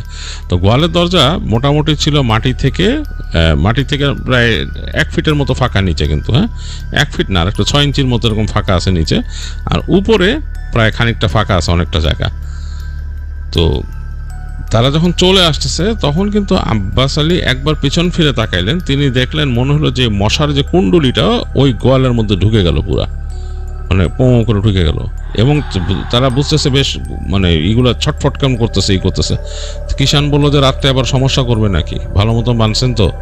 আব্বাস আলী বললো যে হ্যাঁ বানছি, অসুবিধা নেই। যাক, তাদের ওইখানে আবার অন্য কোনো বন্য পশু এরকম নাই, শিয়াল টিয়াল ছাড়া এদিকে এরকম আসে না সমস্যা করতে। তো যাই হোক, কথাবার্তা বলে তারা চলে আসলো আর কি। তো বের হয়ে বিদায় নিলেন আব্বাস আলী এবং তিনি চলে গেলেন তার বাসায় হাঁটতে হাঁটতে। তো মাথার মধ্যে তার চিন্তা ছিল পুরো যাওয়ার পথে যে কি এরকম গরুটা এরকম করলো কেন, বা এই মশার কুণ্ডুলিটা এরকম কেন ছিল। তো বাসায় ফিরে তিনি খুবই ক্লান্ত, তার মতো ফ্রেশ হয়ে তিনি ঘুমায় গেলেন। ঘুমায় যে পরদিন তিনি সকালে উঠছেন, উঠে তিনি দ্রুত নিজের মতো প্ল্যান করলেন যে আজকের কাজ কি। আজকের কাজ হচ্ছে তিনি আরেকজন, তার ওখানে একটা লোকাল অ্যাসিস্ট্যান্ট ছিল, তিনি চিন্তা করলেন যে না, আমি আজকে একটা অ্যাসিস্ট্যান্ট এখান থেকে নিয়ে যাব, তার এলাকার থেকে, তার পরিচিত, ওরে নিয়ে যাব। ওরে নিয়ে গেলে আমার সুবিধা হবে, ওরে এমনভাবে কন্ট্যাক্ট করবো যে আজকে আমার এখানে কাজও করবে একসাথে, যেহেতু 2টা গরু বানাইতে হবে। আবার বানানোর পরে সেই মাংস নিয়ে যে আমি যাব, ও আমার সাথে সহযোগিতা করবে। তো তার প্ল্যান মতো তিনি চলে গেলেন তাদের এলাকার একটা এরকম, তার লোকাল অ্যাসিস্ট্যান্ট ছিল একটা ছেলে, তার নাম ওয়াকিলদের বাসায়, এবং ওয়াকিলকে নিয়ে তিনি বের হয়ে চলে গেলেন তার দোকানের উদ্দেশ্যে। এবং সেখানে যাওয়ার পথে তিনি পথ থেকে সেই কিষানের বাড়ি থেকে তার পশুগুলোকে নিলেন। তো পশুগুলোকে কালেক্ট করেই তিনি মানে যখন নিয়ে বেরোচ্ছেন, বুঝলেন যে বেশ মনে হচ্ছে পশুগুলো বেশ ক্লান্ত বা খুব নিস্তেজ হয়ে গেছে। যাই হোক, তার কাছে আসলে একটু মনে হলো যে কেন জানি তার কাছে একটু অন্যরকম লাগলো। তো তিনি তারপর পশুগুলোকে নিয়ে আসেন, এসে তার মতো তিনি কোরবানি করে তিনি বিক্রি করলেন, এবং তার তার যেটা ওখানকার লোকাল বিক্রি করা সেটা করলেন। আর এই পাশে যেটা নাকি কালো, যেটাকে তিনি কোরবানি করছিলেন, সেটাকে তিনি নিজের মতো রেডি করলেন পিসগুলা, এবং সাধারণত কোনো উৎসবে যেভাবে রেডি করে সেভাবে পিস করে তিনি সুন্দর করে তার মতো ওই বস্তার মধ্যে ভরে ভরে ওগুলাকে রেডি করলেন। এবং তাদের ওই বাজার থেকে তিনি ওখান থেকে একটা বলদে টানা একটা গাড়ি ভাড়া করলেন, যেটার মধ্যে করে তিনি নিয়ে যাবেন আর কি। তো সেই লোকের থেকে তিনি, যার কাছ থেকে গাড়ি ভাড়া করলেন, তাকে বললেন যে আমি আজকে রাত্রে তো আর তোমার এটা রিটার্ন করতে পারবো না, আমি তোমার এটা কালকে নিয়ে আসবো। তো লোকটা বললো ঠিক আছে, অসুবিধা নেই। তো তিনি তার মালপত্র তুলতেছেন, নিজের বেচা বিক্রি শেষ করছেন, মানে 2টা গরু বানাইতে হয়েছে, তার বেচা বিক্রি শেষ করছেন। এর মাঝে কিন্তু সময় চলে গেছে, বেশ লম্বা সময়, এবং দেখা গেছে ওই দিনও ওইরকম রাত, মানে তিনি যখন সব শেষ করছেন তখন রাত এরকম 8টা 8:30 বাজে। তার ওই বলদের গাড়ি দাঁড়ায় আছে দূরে, এবং তিনি সব বস্তাগুলো নিয়ে তুলছেন ওয়াকিলকে নিয়ে সেটাতে, এবং তুলে তিনি রওনা দিবেন। তো ওয়াকিল বলতেছে আব্বাস আলীকে যে চাচা রাত হয়ে গেছে, তো আপনি এত রাত্রেবেলা এখন কোথায় নিবেন মাংসগুলা? তো বলতেছে বেটা চিন্তা করো না, এটা খুব দূরে কিছু না, এখান থেকে এই যে আমাদের এই মূল যে রাস্তা আছে ওইটা দিয়ে গেলে ওই শেষ মাথায় একটা দরগা আছে, দরগা পার হয়ে তারপর যেতে হবে। তো ওয়াকিল মনে হয় একটু ভয় পেল, বললো যে চাচা আপনি ওদিক সম্বন্ধে জানেন? ওই জায়গা তো আসলে ভয়ের জায়গা। মানে বলে এখান থেকে তো বের হয়ে ওই রাস্তা দিয়ে কেউ যায় না, ওই রাস্তাটা ব্যবহারই করে না মানুষ, কেন ওইখান থেকে আগে লাকড়ি ঢুকতো, আসে গ্রামের মধ্যে লাকড়ি ঢুকতো, যারা লাকড়ি কাটতো তারা আনতো। তো ওরা এখন লাকড়ি আনাও ছেড়ে দিছে ওদিক থেকে, কারণ তারা ভয় পায় ওখানে। ওই পাশে যে ওখানে জঙ্গল আছে, ওই জঙ্গলটা বেশ ভয়ের, মানুষজন বলে ওইখানে জিন্নাত থাকে, অনেক জিন্নাত আছে। তো আব্বাস আলী একটু হাসলেন, হেসে বললেন যে আরে এগুলা এমনি আমাদের গ্রামে সবসময় এইসব নিয়ে কথা হয়, এটা নিয়ে এত মাথা খাবো না, আমাদের গোস্ত দেওয়া দরকার, দিব, এবং তোমার আমি ভালো টাকা দিব, এটার ভালো দাম পাইছি আমি। তো বলে যে আচ্ছা ঠিক আছে। ওয়াকিলও বেশ সাহসী ছিল, বলে আচ্ছা ঠিক আছে ওস্তাদ, ঠিক আছে, অসুবিধা নেই, চলেন। তো তারা সব কিছু উঠায়, তো চারিদিকে একবার তাকাইলো সে যে তার সব কিছু গুছাই নিছে নাকি। আব্বাস আলী সব কিছু দেখে রওনা দিলেন। তো তিনি যাচ্ছেন, তিনি হেঁটে হেঁটেই যাচ্ছেন। তিনি ওয়াকিলকে বলছেন যে তুমি ইসের সাথে থাকো, তুমি গাড়ির উপরে বসে থাকো, অসুবিধা নেই, বসে বসে চলো। তো ওয়াকিল মাঝে মাঝে বসে যাচ্ছে, মাঝে মাঝে নামতেছে, নেমে নেমে হাঁটতেছে দুজনে। এবং রাত, বেশ সুন্দর রাত, বাতাস বইতেছে, মৃদুমন্দ বাতাস, গ্রামের রাস্তা, ক্যাচ ক্যাচ ক্যাচ ক্যাচ শব্দ হইতেছে, তাদের যে এই গরুর গাড়ির যে চাকার সাউন্ড, এটা বলদের গাড়িতে যাচ্ছে যে সাউন্ড হচ্ছে, ক্যাচ ক্যাচ ক্যাচ ক্যাচ করে সাউন্ড হচ্ছে, আর রাস্তা দিয়ে চলতেছে। এবং দেখতেছে যে পুরা গ্রামের এই সাইডটা ঘুমাই গেছে, মানুষজন নাই। আর জনবসতি অনেক কম ছিল তখন, কারণ দেখা যেত যে ওই যে বললাম যে বিস্তর ল্যান্ড, মানুষজন কম, দেখা যায় বিশাল প্রান্তর, তারপরে যে একটা মাটির ঘর এরকম এখানে, আবার কোনোগুলো আছে পরিত্যক্ত পড়ে আছে এরকম। তো এরকম দেখতে দেখতে আব্বাস আলী নিজের বাসায় যাওয়ার পথটাকে পার হয়ে গেলেন, যেই গুলি দিয়ে নেমে তার বাসার দিকে যায় সেটা ফেলে সামনের দিকে চলে যাচ্ছেন। তার কাছে একটু কেমন দিন লাগলো যে সবসময় দিক দিয়ে ঢুকে যাই, আজকে আরও সামনে যাচ্ছি। তো সামনে যেতে যেতে যেতে অনেক দূর চলে আসেন তারা। এইখানে কিন্তু আসলে এখন বাড়িঘরও দেখা যাইতেছে না, একেবারে ধুধু প্রান্তর, মাঠ আর মাঠ, এবং দূরে গাছের লাইন দেখা যাচ্ছে, অনেক দূরে যে সে গাছের সারি দেখা যাচ্ছে, যে ওখান থেকে জঙ্গলের মতো শুরু হয়েছে। আর এই জায়গাটা পুরো প্রান্তর, এবং কিছু কিছু প্রান্তরে বড় বড় ঘাস হয়ে গেছে, ওইখানে মানুষ ফসলেরও চাষ করে না, পড়ে আছে মাটির রাস্তা। তো তখন ইসে বলতেছে, আবার ওয়াকিল বলতেছে যে চাচা এখানে এই দরগা কোথায়? আমি তো দরগাটা মনে করতে পারতেছি না। তো আব্বাস আলী বলতেছে যে বেটা আমি তো এদিকে আসি নাই, এর আগে এত দূর ওরকম আসা পড়ে নাই আমার, চলো সামনে যা, একটু সামনে আছে হয়তো দরগা। বলতে বলতে দুজন হেরে যাচ্ছে। তো হাঁটতে হাঁটতে হাঁটতে হাঁটতে অনেক দূর চলে আসে তারা, এবং এখানে বাতি টাতি কিছু নাই, চাঁদের আলো যতটুকু পড়ছে, এবং একটু অস্বস্তিই লাগতেছে। এমনকি যেই মানুষটা সবসময় গোশ নিয়ে কাজ করে, আব্বাস আলী, তার কাছেও মনে হচ্ছে যে গোশের গন্ধটা বেশ প্রকট হয়ে গেছে, এরকম লাগতেছে, কারণ বস্তার মধ্যে ভরে ভরে আনছেন তিনি, এবং অনেক দূর হাঁটা পড়ছে, এবং তিনি ঘেমে গেছেন। তিনি এক পর্যায়ে তিনি বলছেন যে এইকে ওয়াকিলকে যে তুমি এক কাজ করো, আমার একটু বসতে দাও। তিনিও কিছুক্ষণ জিরায় জিরায় এরকম চলছেন, আবার ওই গাড়িটাকে কিছুক্ষণ দাঁড়া করে রাখছেন, বুঝতে পারলেন যে বেশ দূর চলে আসছেন তারা। তো এক সময় দূরে দেখলেন, রাত তখন কয়টা হয়েছে তখন তারা বুঝতে পারতেছে না, রাত তো অলরেডি তাদের বেরোতেই রাত হয়ে গেছে। তারপর এতক্ষণে কতক্ষণ পার হয়েছে তাদের কোনো হিসাব নাই। ওই সময় মানুষ আসলে এত ঘড়ি টড়ি মেনটেন করতো না আসলে, আর গ্রামের দিকে মানুষ একদমই আসলে এগুলোর বিষয়ে খুব একটা কেয়ারফুল ছিল না। তো অনেকক্ষণ হয়ে গেছে, তারা কত দূরে আসে বলতে পারে না, হঠাৎ দেখে যে দূরে একটা অবকাঠামো দেখা যাচ্ছে, বড় একটা এরকম গম্বুজের মতো আছে। তো বুঝলো যে এইটাই মনে হয় দরগা। তো তারা ওই গরুর গাড়ি টেনে টেনে আস্তে আস্তে আসতে দরগার কাছে আসে। দরগার যখন গেটের কাছে আসছে তখন বুঝলো ভেতরে বাতি জ্বলতেছে, সেখানে মনে হচ্ছে একাধিক লণ্ঠনের আলো জ্বলতেছে এবং সেগুলোর আলো দেয়ালের মধ্যে কাঁপতেছে, মানে কাপা কাপা আলো চারিপাশে, এবং যে সেখান থেকে ভেতর থেকে যতটুকু বেরোচ্ছে সে আলোটাও কেমন কাঁপতেছে, স্থির আলো না। তো আব্বাস আলীর এই দরগাটা দেখে একটু মনে হলো যে হ্যাঁ, আমি তো মনে হয় সঠিক জায়গা চলে আসছি। আস্তে আস্তে তারা একদম কাছে চলে আসলো এবং তখন আরও ভিজিবল হলো সেই দরগাটা, এবং দরগার কাছাকাছি আসতেই তারা সুগন্ধ পেল, মনে হচ্ছে সেখানে আগরবাতি চলতেছে। তো তখন দেখলো দরজার কাছে, এই দরগার যে দরজা, সেই দরজার কাছে একজন লোক দাঁড়ায় আছে। তিনি একটা সাদা আলখেল্লা পরা এবং মাথার মধ্যে তার বড় একটা পাগড়ি এবং সেটা ঝুলে আছে, এবং একেবারে তুষার শুভ্র দাড়ি, অনেক লম্বা। তিনি তাকায় আছেন এবং তার শরীরে সেই কাপা কাপা আলো পড়তেছে। তিনি তাকায় আছেন তাদের দিকে। তো তারা কাছে আসতেই সেই লোকটা আগে তাদেরকে বলল আসসালামু আলাইকুম। তো মানে খুব জোরে সালাম দিল আর কি, মানে দূরত্বে এত দূর থেকে শোনা গেল আর কি। তো এটা শুনে আব্বাস আলীও ওয়ালাইকুম আসসালাম বলে আস্তে আস্তে আসলেন। লোকটা জিজ্ঞেস করলেন যে আপনারা কোথায় যাচ্ছেন। তো আব্বাস আলী বললো যে আমরা সামনে যাচ্ছি, রাস্তার সামনে আমার একটা অর্ডার আছে, যে মাংস নিয়ে যাচ্ছি, এই মাংস ওইখানে দিব। তো লোকটা বলতেছে এরকম একটা জায়গায় আপনি আসছেন, আপনার মাথায় একবার প্রশ্ন আসলো না যে এই রাতে এখানে এরকম একটা মরার জায়গায়, মানে এখানে মরার জায়গায় বললো মৃতদের জায়গায়, এখানে কেন আপনি নিয়ে আসতেছেন? তো আব্বাস আলী একটু ভয় পেয়ে গেল, তার গায়ে একটু শক লাগলো। বললেন মৃতদের জায়গা মানে? মৃতদের জায়গা মানে এই সামনেই, অনেক এই সামনেই এখানে কবরস্থান আছে, বেশ পুরনো কবরস্থান, এবং সে কবরস্থানের পরে পুরো জায়গাটা হচ্ছে কি জিন্নাতদের মুলক, ওখানে জিন্নাতরা থাকে। আপনি এখানে কার কাছে নিয়ে যেতেছেন এই মাংস? আপনাকে অর্ডার দিছে? তো তখন আব্বাস আলী বলল যে আমাকে এরকম কালকে একদিন অর্ডার দিয়ে গেছে মাংসের জন্য। তো লোকটা মনে হলো যে মৃদু হেসে মাথাটা এরকম নাড়লো শুধু। তো বললো যে আপনি চলে যান, আপনি এখন মাংস দেওয়া লাগবে না এখানে, ওখানে যান না এখান থেকে।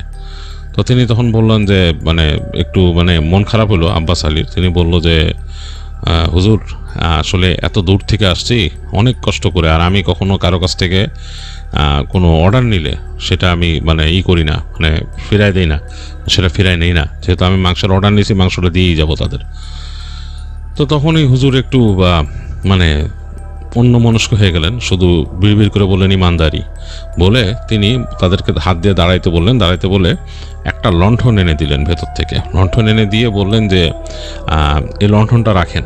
রেখে তিনি দোয়া পড়ে ফু দিলেন লণ্ঠনের ভিতরে, লণ্ঠনটার উপরে দোয়া পড়ে ফু দিলেন, এবং তাকে বললেন, আব্বাস আলীকে বললেন যে আপনি যে রাস্তায় দিয়ে যাবেন অবশ্যই এই দোয়াটা পড়বেন। তাকে একটা দোয়া বলল যে এই দোয়াটা সবসময় পড়তে পড়তে যাবেন, আর ওইখানে যেও দোয়াটা পড়ে থাকবেন, দোয়া না পড়ে থাকবেন না।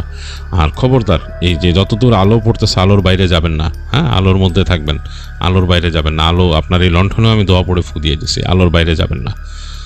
তো তাই বলে বললো যে যান, তাড়াতাড়ি ফিরে আসবেন, আর আপনারা গেলে তো আমি দেখবো এখান থেকে, অসুবিধা নেই, তবে জায়গাটা ভালো না যেখানে যাচ্ছেন। তাই বলে ওই দরকার লোকটা আবার দাঁড়ায় গেলেন সেখানে, এবং তিনি একদিকে তাকিয়ে নিজের মতো একটা খেয়ালে ডুবে গেলেন।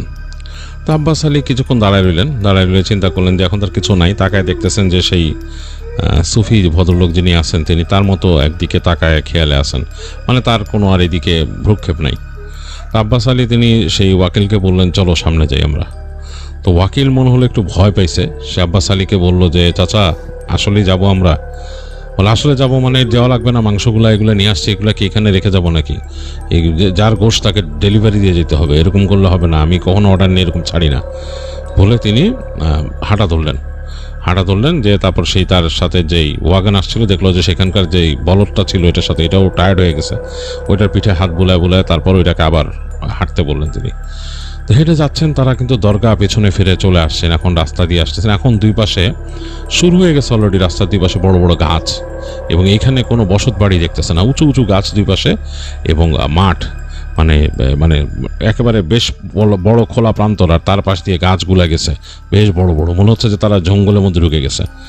আব্বাস আলী আর ওয়াকিল দুজনে তাকায় দেখতেছে চারিপাশে, তাদের কাছে বেশ অন্যরকম লাগতেছে। আর এখানে গাছপালা শুরু হতে এখানে একটা কুয়াশার মতো একদম পুরা ফিনফিনে একটা আস্তরণ চারিদিকে ছড়ায় গেছে। এবং তারা যে লণ্ঠনটা নিয়ে আসছে, লণ্ঠনের আলোতে চারিপাশটা বেশ খানিকটা আলোকিত হয়ে গেছে, কেমন যেন একটা ভুতুড়ে আলো। তবে একটু আব্বাস আলীর কাছে ভালো লাগতেছে যে তিনি দরগাহ থেকে আনছেন এবং দোয়া পড়ে ফু দিয়ে দিছে এই লণ্ঠনের মধ্যে, সেখানকার যে সুফি ছিলেন তিনি। তো তিনি তখন বুঝলেন যে হয়তো এই মানে এটাতে কোনো উপকার আছে তার জন্য, আর তাকেও তো ফু দিয়ে দিছে। তো এগুলো ভাবতে ভাবতে তিনি এগিয়ে যাচ্ছেন।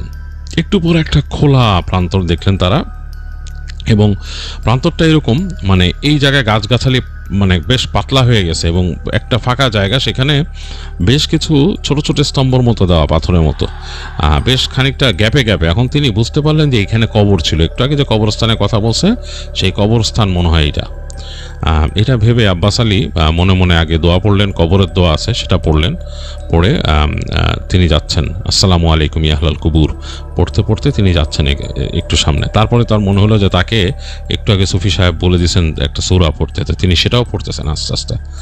তো পড়তে পড়তে এই কবরস্থানটা পার হয়ে যাওয়ার পরে দেখলেন যে আবার গাছগাছালি ঘন হয়ে গেছে, আর তার বাঁ পাশে একটা বড় মাঠের মতো জায়গা, এবং দেখে দূর থেকে একটা কেমন জানি শোরগোলের মতো তার কাছে লাগতেছে। মনে হচ্ছে মাঠের মধ্যে কোনো শব্দ হচ্ছে, মানুষজনের, মানে একাধিক মানুষ যদি শব্দ করে, কিন্তু কণ্ঠগুলো শুনে মনে হচ্ছে কিশোর বয়সী, মানে 16 থেকে 18-20 বছর বয়সী ছেলেপেলেরা যেভাবে সাউন্ড করে মানে খেলাধুলা করে চিৎকার করে সেরকম, এরকম একটা হট্টগোলের মতো আসতেছে। তখন তিনি ভাবলেন যে হয়তো আমি চলে আসছি, এই যে মাংস অর্ডার দিয়েছিল তাদের ফ্যামিলি বা তাদের বসত বাড়ি মনে আশেপাশে, হয়তো ওই দরগার হুজুর জানেন না। তো চিন্তা করতে করতে তিনি এগিয়ে যাচ্ছেন। তো যখন কাছাকাছি চলে আসছেন মাঠটার, তখন দেখতেছেন এই আলো আধারির মধ্যে, মানে সেখানে কিন্তু এখন আলো নাই, মানে চাঁদের আলো পড়ছে, চাঁদটা আবার মেঘে ঢেকে যাচ্ছে। এই আকাশের আলোতে দেখতেছেন যে একটা মাঠ, বড় একটা মাঠ, সে মাঠের মধ্যে কিছু মানুষ মনে হয় খেলা করতেছে, কিন্তু মানুষগুলো স্পষ্ট বোঝা যাচ্ছে না, কেমন মনে হচ্ছে যে একটা মানুষের মতো আকৃতি, মানে মাথা থেকে পা পর্যন্ত আকৃতি বেশ লম্বা লম্বা, মনে হচ্ছে বল বা কিছু নিয়ে একটা খেলতেছে। তো সেখান থেকে তারাও কাছে চলে আসছে তখন, এবং লণ্ঠনের আলোটা কিন্তু ছড়ায় যাচ্ছে দুই পাশে গাছের মধ্যে যে লাগতেছে এখন। তো তারা গাড়িটা নিয়ে এক জায়গায় দাঁড়াইলো, এই সময় একটা কিছু ছুটে এসে পাশে পড়লো তাদের থপ করে। তো আব্বাস আলী মনে করলো কোনো বল, মনে হয় হয়তো ছেলেপেলেরা বল খেলতেছিল, সেই বল।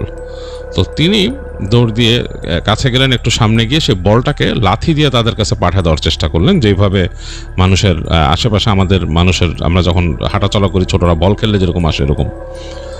তো তিনি যখন বলটাকে লাথি দিয়েছেন, তিনি দিয়েই ব্যথায় কোকিয়ে উঠলেন, কারণ এটা বল না, এটা একটা পাথর, শক্ত পাথরের মধ্যে তার পা যেয়ে লাগছে। প্রচণ্ড ব্যথা পেয়েছেন তিনি, তাড়াতাড়ি পা নিয়ে তিনি বসে পড়লেন। তার মনে হচ্ছে যে তার মানে পাটা মনে ভেঙে যাবে, এত জোরে লাথিটা লাগছে এখানে। তিনি একটা বেশ আন্দাজ করেই লাথি মারছিলেন। প্রচণ্ড ব্যথা পেয়েছেন তিনি, পা নিয়ে তিনি উফ করে বসে কোকাইতেছেন। তো এরপর তিনি দেখলেন যে ওইখানে যে অনেকগুলো ছেলে পেলে থাকার কথা বা যারা খেলতেছিল, অবয়বগুলো একটাও নাই, পুরা শুনশান চারিপাশে, এবং রাতের নিস্তব্ধতার আওয়াজ আসতেছে, মনে হচ্ছে ঝিঝি পোকা খুব স্ট্রংলি ডাকতেছে। ওয়াকিল তাড়াতাড়ি গরুর গাড়িটাকে টেনে আর একটু সামনে নিয়ে আসলে, এসে বললো যে চাচা কি হয়েছে? তো তিনি বললেন যে পায়ে অনেক ব্যথা পেয়েছি। তো ওয়াকিল সামনে আসলো, এসে বললো যে আপনি এখানে লাথি মারছেন কেন হঠাৎ করে পাথরের উপর? বললো যে না, আমি দেখলাম এই যে ছেলেপেলে। কোথায় ছেলেপেলে? ওয়াকিল বললো আমি তো কাউকে দেখি নাই। বললো যে না, আমি দেখতেছিলাম ছেলেপেলেরা বল খেলতেছে, বলটা এসে পড়লো। ওয়াকিল বললো যে আমি কাউকে দেখি না, আমি দেখলাম আপনি সামনে যেয়ে এই পাথরটার মধ্যে লাথি মারলেন, এটা পাথর এরকম। তো এবার একটু মানে বোকা হয়ে গেল আব্বাস আলী, তিনি বুঝতেছেন না যে তিনি আসলে কি করলেন বা কি দেখলেন, এরকম করতেছেন। এই সময় তাদের আশেপাশে মনে হলো চারিপাশটা সরগরম হয়ে গেল, মানে মনে হচ্ছে কেমন জানি ফিস ফিস শব্দ তুলে যাচ্ছে চারিপাশ থেকে, একটা ফিসফিসানি টাইপের শব্দ, কানে কানে কথা বলতেছে মানুষ, এরকম যেরকম হয় সেরকম। এবং এইবার ওয়াকিলও শুনতেছে। ওয়াকিল কেঁপে উঠলো।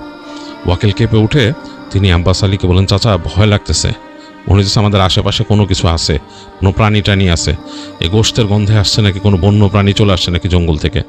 তো তিনি বললেন আচ্ছা চুপ থাক, কথা বলিস না, চুপ থাক। এখন তিনি মানে টেনশনে পড়ে গেছেন, তো তিনি তুমির বদলে তুই করে বলতেছেন চুপ থাক, এত চিন্তা করিস না, এটা ঠিক হয়ে যাবে, কোনো একটা ব্যাপার আছে, হইতে পারে গোশতের গন্ধ, প্রাণীও থাকতে পারে এখানে। তো তারা এম করতেছে। তো বলছে লণ্ঠনটা যেহেতু রাখতে বলছে হুজুরটা, সামনে নিয়ে রাখ, ওর কাছে নিয়ে আয়। তো তিনি তখন ওই লণ্ঠনটাকে একদম সামনের দিকে এনে রাখলো ওয়াকিল, আর তিনিও কাছে আসেন গরুর গাড়ির কাছে এবং চিন্তা করলেন ওই লোক কই, যে লোক রিসিভ করার কথা। অনেকক্ষণ কোনো মানে খবর নাই, কিচ্ছু নাই, মানে কোনো, তারা বসেই থাকলো অনেকক্ষণ, কারো কোনো শব্দ নেই। এই ফিসফিসানি শব্দগুলো আশপাশ দিয়ে মানে হচ্ছে, মনে হচ্ছে আশেপাশে গাছগাছালির মধ্যে দিয়ে কে কথা বলছে ফিসফিস করে গানে গেছে। তার খানিকক্ষণ পর হঠাৎ করে তাদের কাছে মনে হলো যে অনেকগুলো অবয়ব আসছে এবং অবয়বগুলো ঠিক বোঝা যাচ্ছে না, মানে বাতাসের মধ্যে অস্পষ্ট, মানে এই রাতের আধারে অস্পষ্ট টাইপের মনে হচ্ছে অনেকগুলো অবয়ব কাছে আসতেছে তাদের দিকে। এবং তার গা কাটা দিয়ে উঠলো দুইজনেরই, আব্বাস আলীরও এবং ওয়াকিলের জন্য কাটা। তারা দুইজন কাছাকাছি চলে আসলো এবং তাদের সাথে যে গরুর গাড়িটা ছিল সেই গরুটা মনে হচ্ছে বেশ মানে মানে বিরক্ত হয়ে গেছে, সেরকম খুর দিয়ে ঠুকতেছে মাটির সাথে এবং নাক দিয়ে শব্দ করতেছে, এরকম একটা অবস্থা। তাদের বেশ খানিকটা কাছে এসে তারা মনে করলো যে অবয়বগুলো দাঁড়ায় গেছে এবং তাদের যে গরুটা একেবারে অস্থির হয়ে গেছে, সে মনে হয় ছুট লাগাবে যে কোনো সময়, এরকম একটা অবস্থা। তা আব্বাস আলী দোয়া পড়তেছে জোরে জোরে। এই সময় মনে হলো ওই পাশের গাছের ফাঁক দিয়ে, মানে গাছের আড়ালে, কাউকে দেখা যাচ্ছে না, ওখান থেকে অস্পষ্ট কথায় কে বলল যে তোর এত দেরি হলো কেন, তোর আরো আগে আসার কথা, আমাদের এখানে মাংস খাওয়ার জন্য সব পাগল হয়ে গেছে, গোশ খাওয়ার জন্য, তোর টাকা দিয়ে আসলাম, তারও তোর হলো না, তোর সহ্য হলো না, তুই এত দেরি করলি। তখন আব্বাস আলী একদম থতমত খেয়ে গেছে, তুই করে তাকে এইভাবে করে কে বলছে? তাকে মানুষ যারা পরিচিত তারা সবাই মোটামুটি সম্মান করে, আব্বাস ভাই বলে কথা বলে। তো তিনি একটু থতমত খেয়ে গেলেন, তাকে তুই করে কে বলছে? কণ্ঠস্বরটা পরিচিত না, কেমন জানি ক্যান টাইপের একটা কণ্ঠ। তা আব্বাস আলী চিন্তা করলো যে এই আগন্তুক সেদিনকে টাকা দিয়েছিল সে নাকি। তো তিনি বললেন যে দেখেন আপনি এভাবে কথা বলতেছেন কেন, আমি তো নিয়ে আসছি মাংস গোশত, দেখেন না এত আমার কষ্ট হয়েছে, এত প্রত্যেকে আনছি, রাস্তারও তো একটা ব্যাপার আছে, আপনি সামনে না আসেন না কেন, ওখান থেকে কথা বলতেছেন না? তখন তাকে ওখান থেকে বলছে, খামোশ, তুই যে গোশ রেখে এখানে চলে যা, এখান থেকে গোশ রেখে এখান থেকে চলে যা, কথা বলবি না।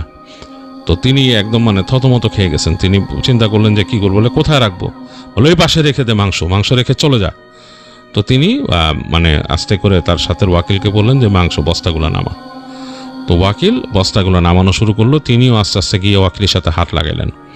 তো তাদের এই ইটা রাখা, গরুর গাড়িটা রাখা সামনে, তাদের সামনে যে ষাঁড়টা সেটা বেশ মানে অস্থির হয়ে গেছে, সে মাটিতে বারবার খুব ঠুকতেছে, না কি করতেছে, মনে হচ্ছে যে কোনো সময় সে ছুট লাগাবে, এরকম একটা অবস্থা, মানে একদম করতেছে।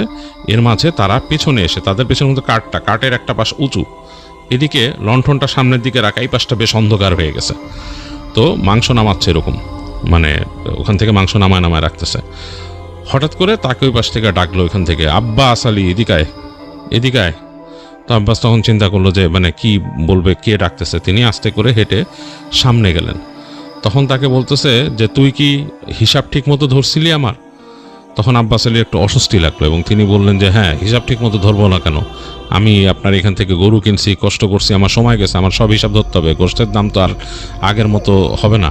তো বলতে তুই তো বলছিলি আমি বেশি দিতেছি তোরে। তখন বলে যে না, বেশি দেওয়ার কথা না, বাট হিসাবে আর আপনি তুই করে কথা বলেন কেন আমার সাথে?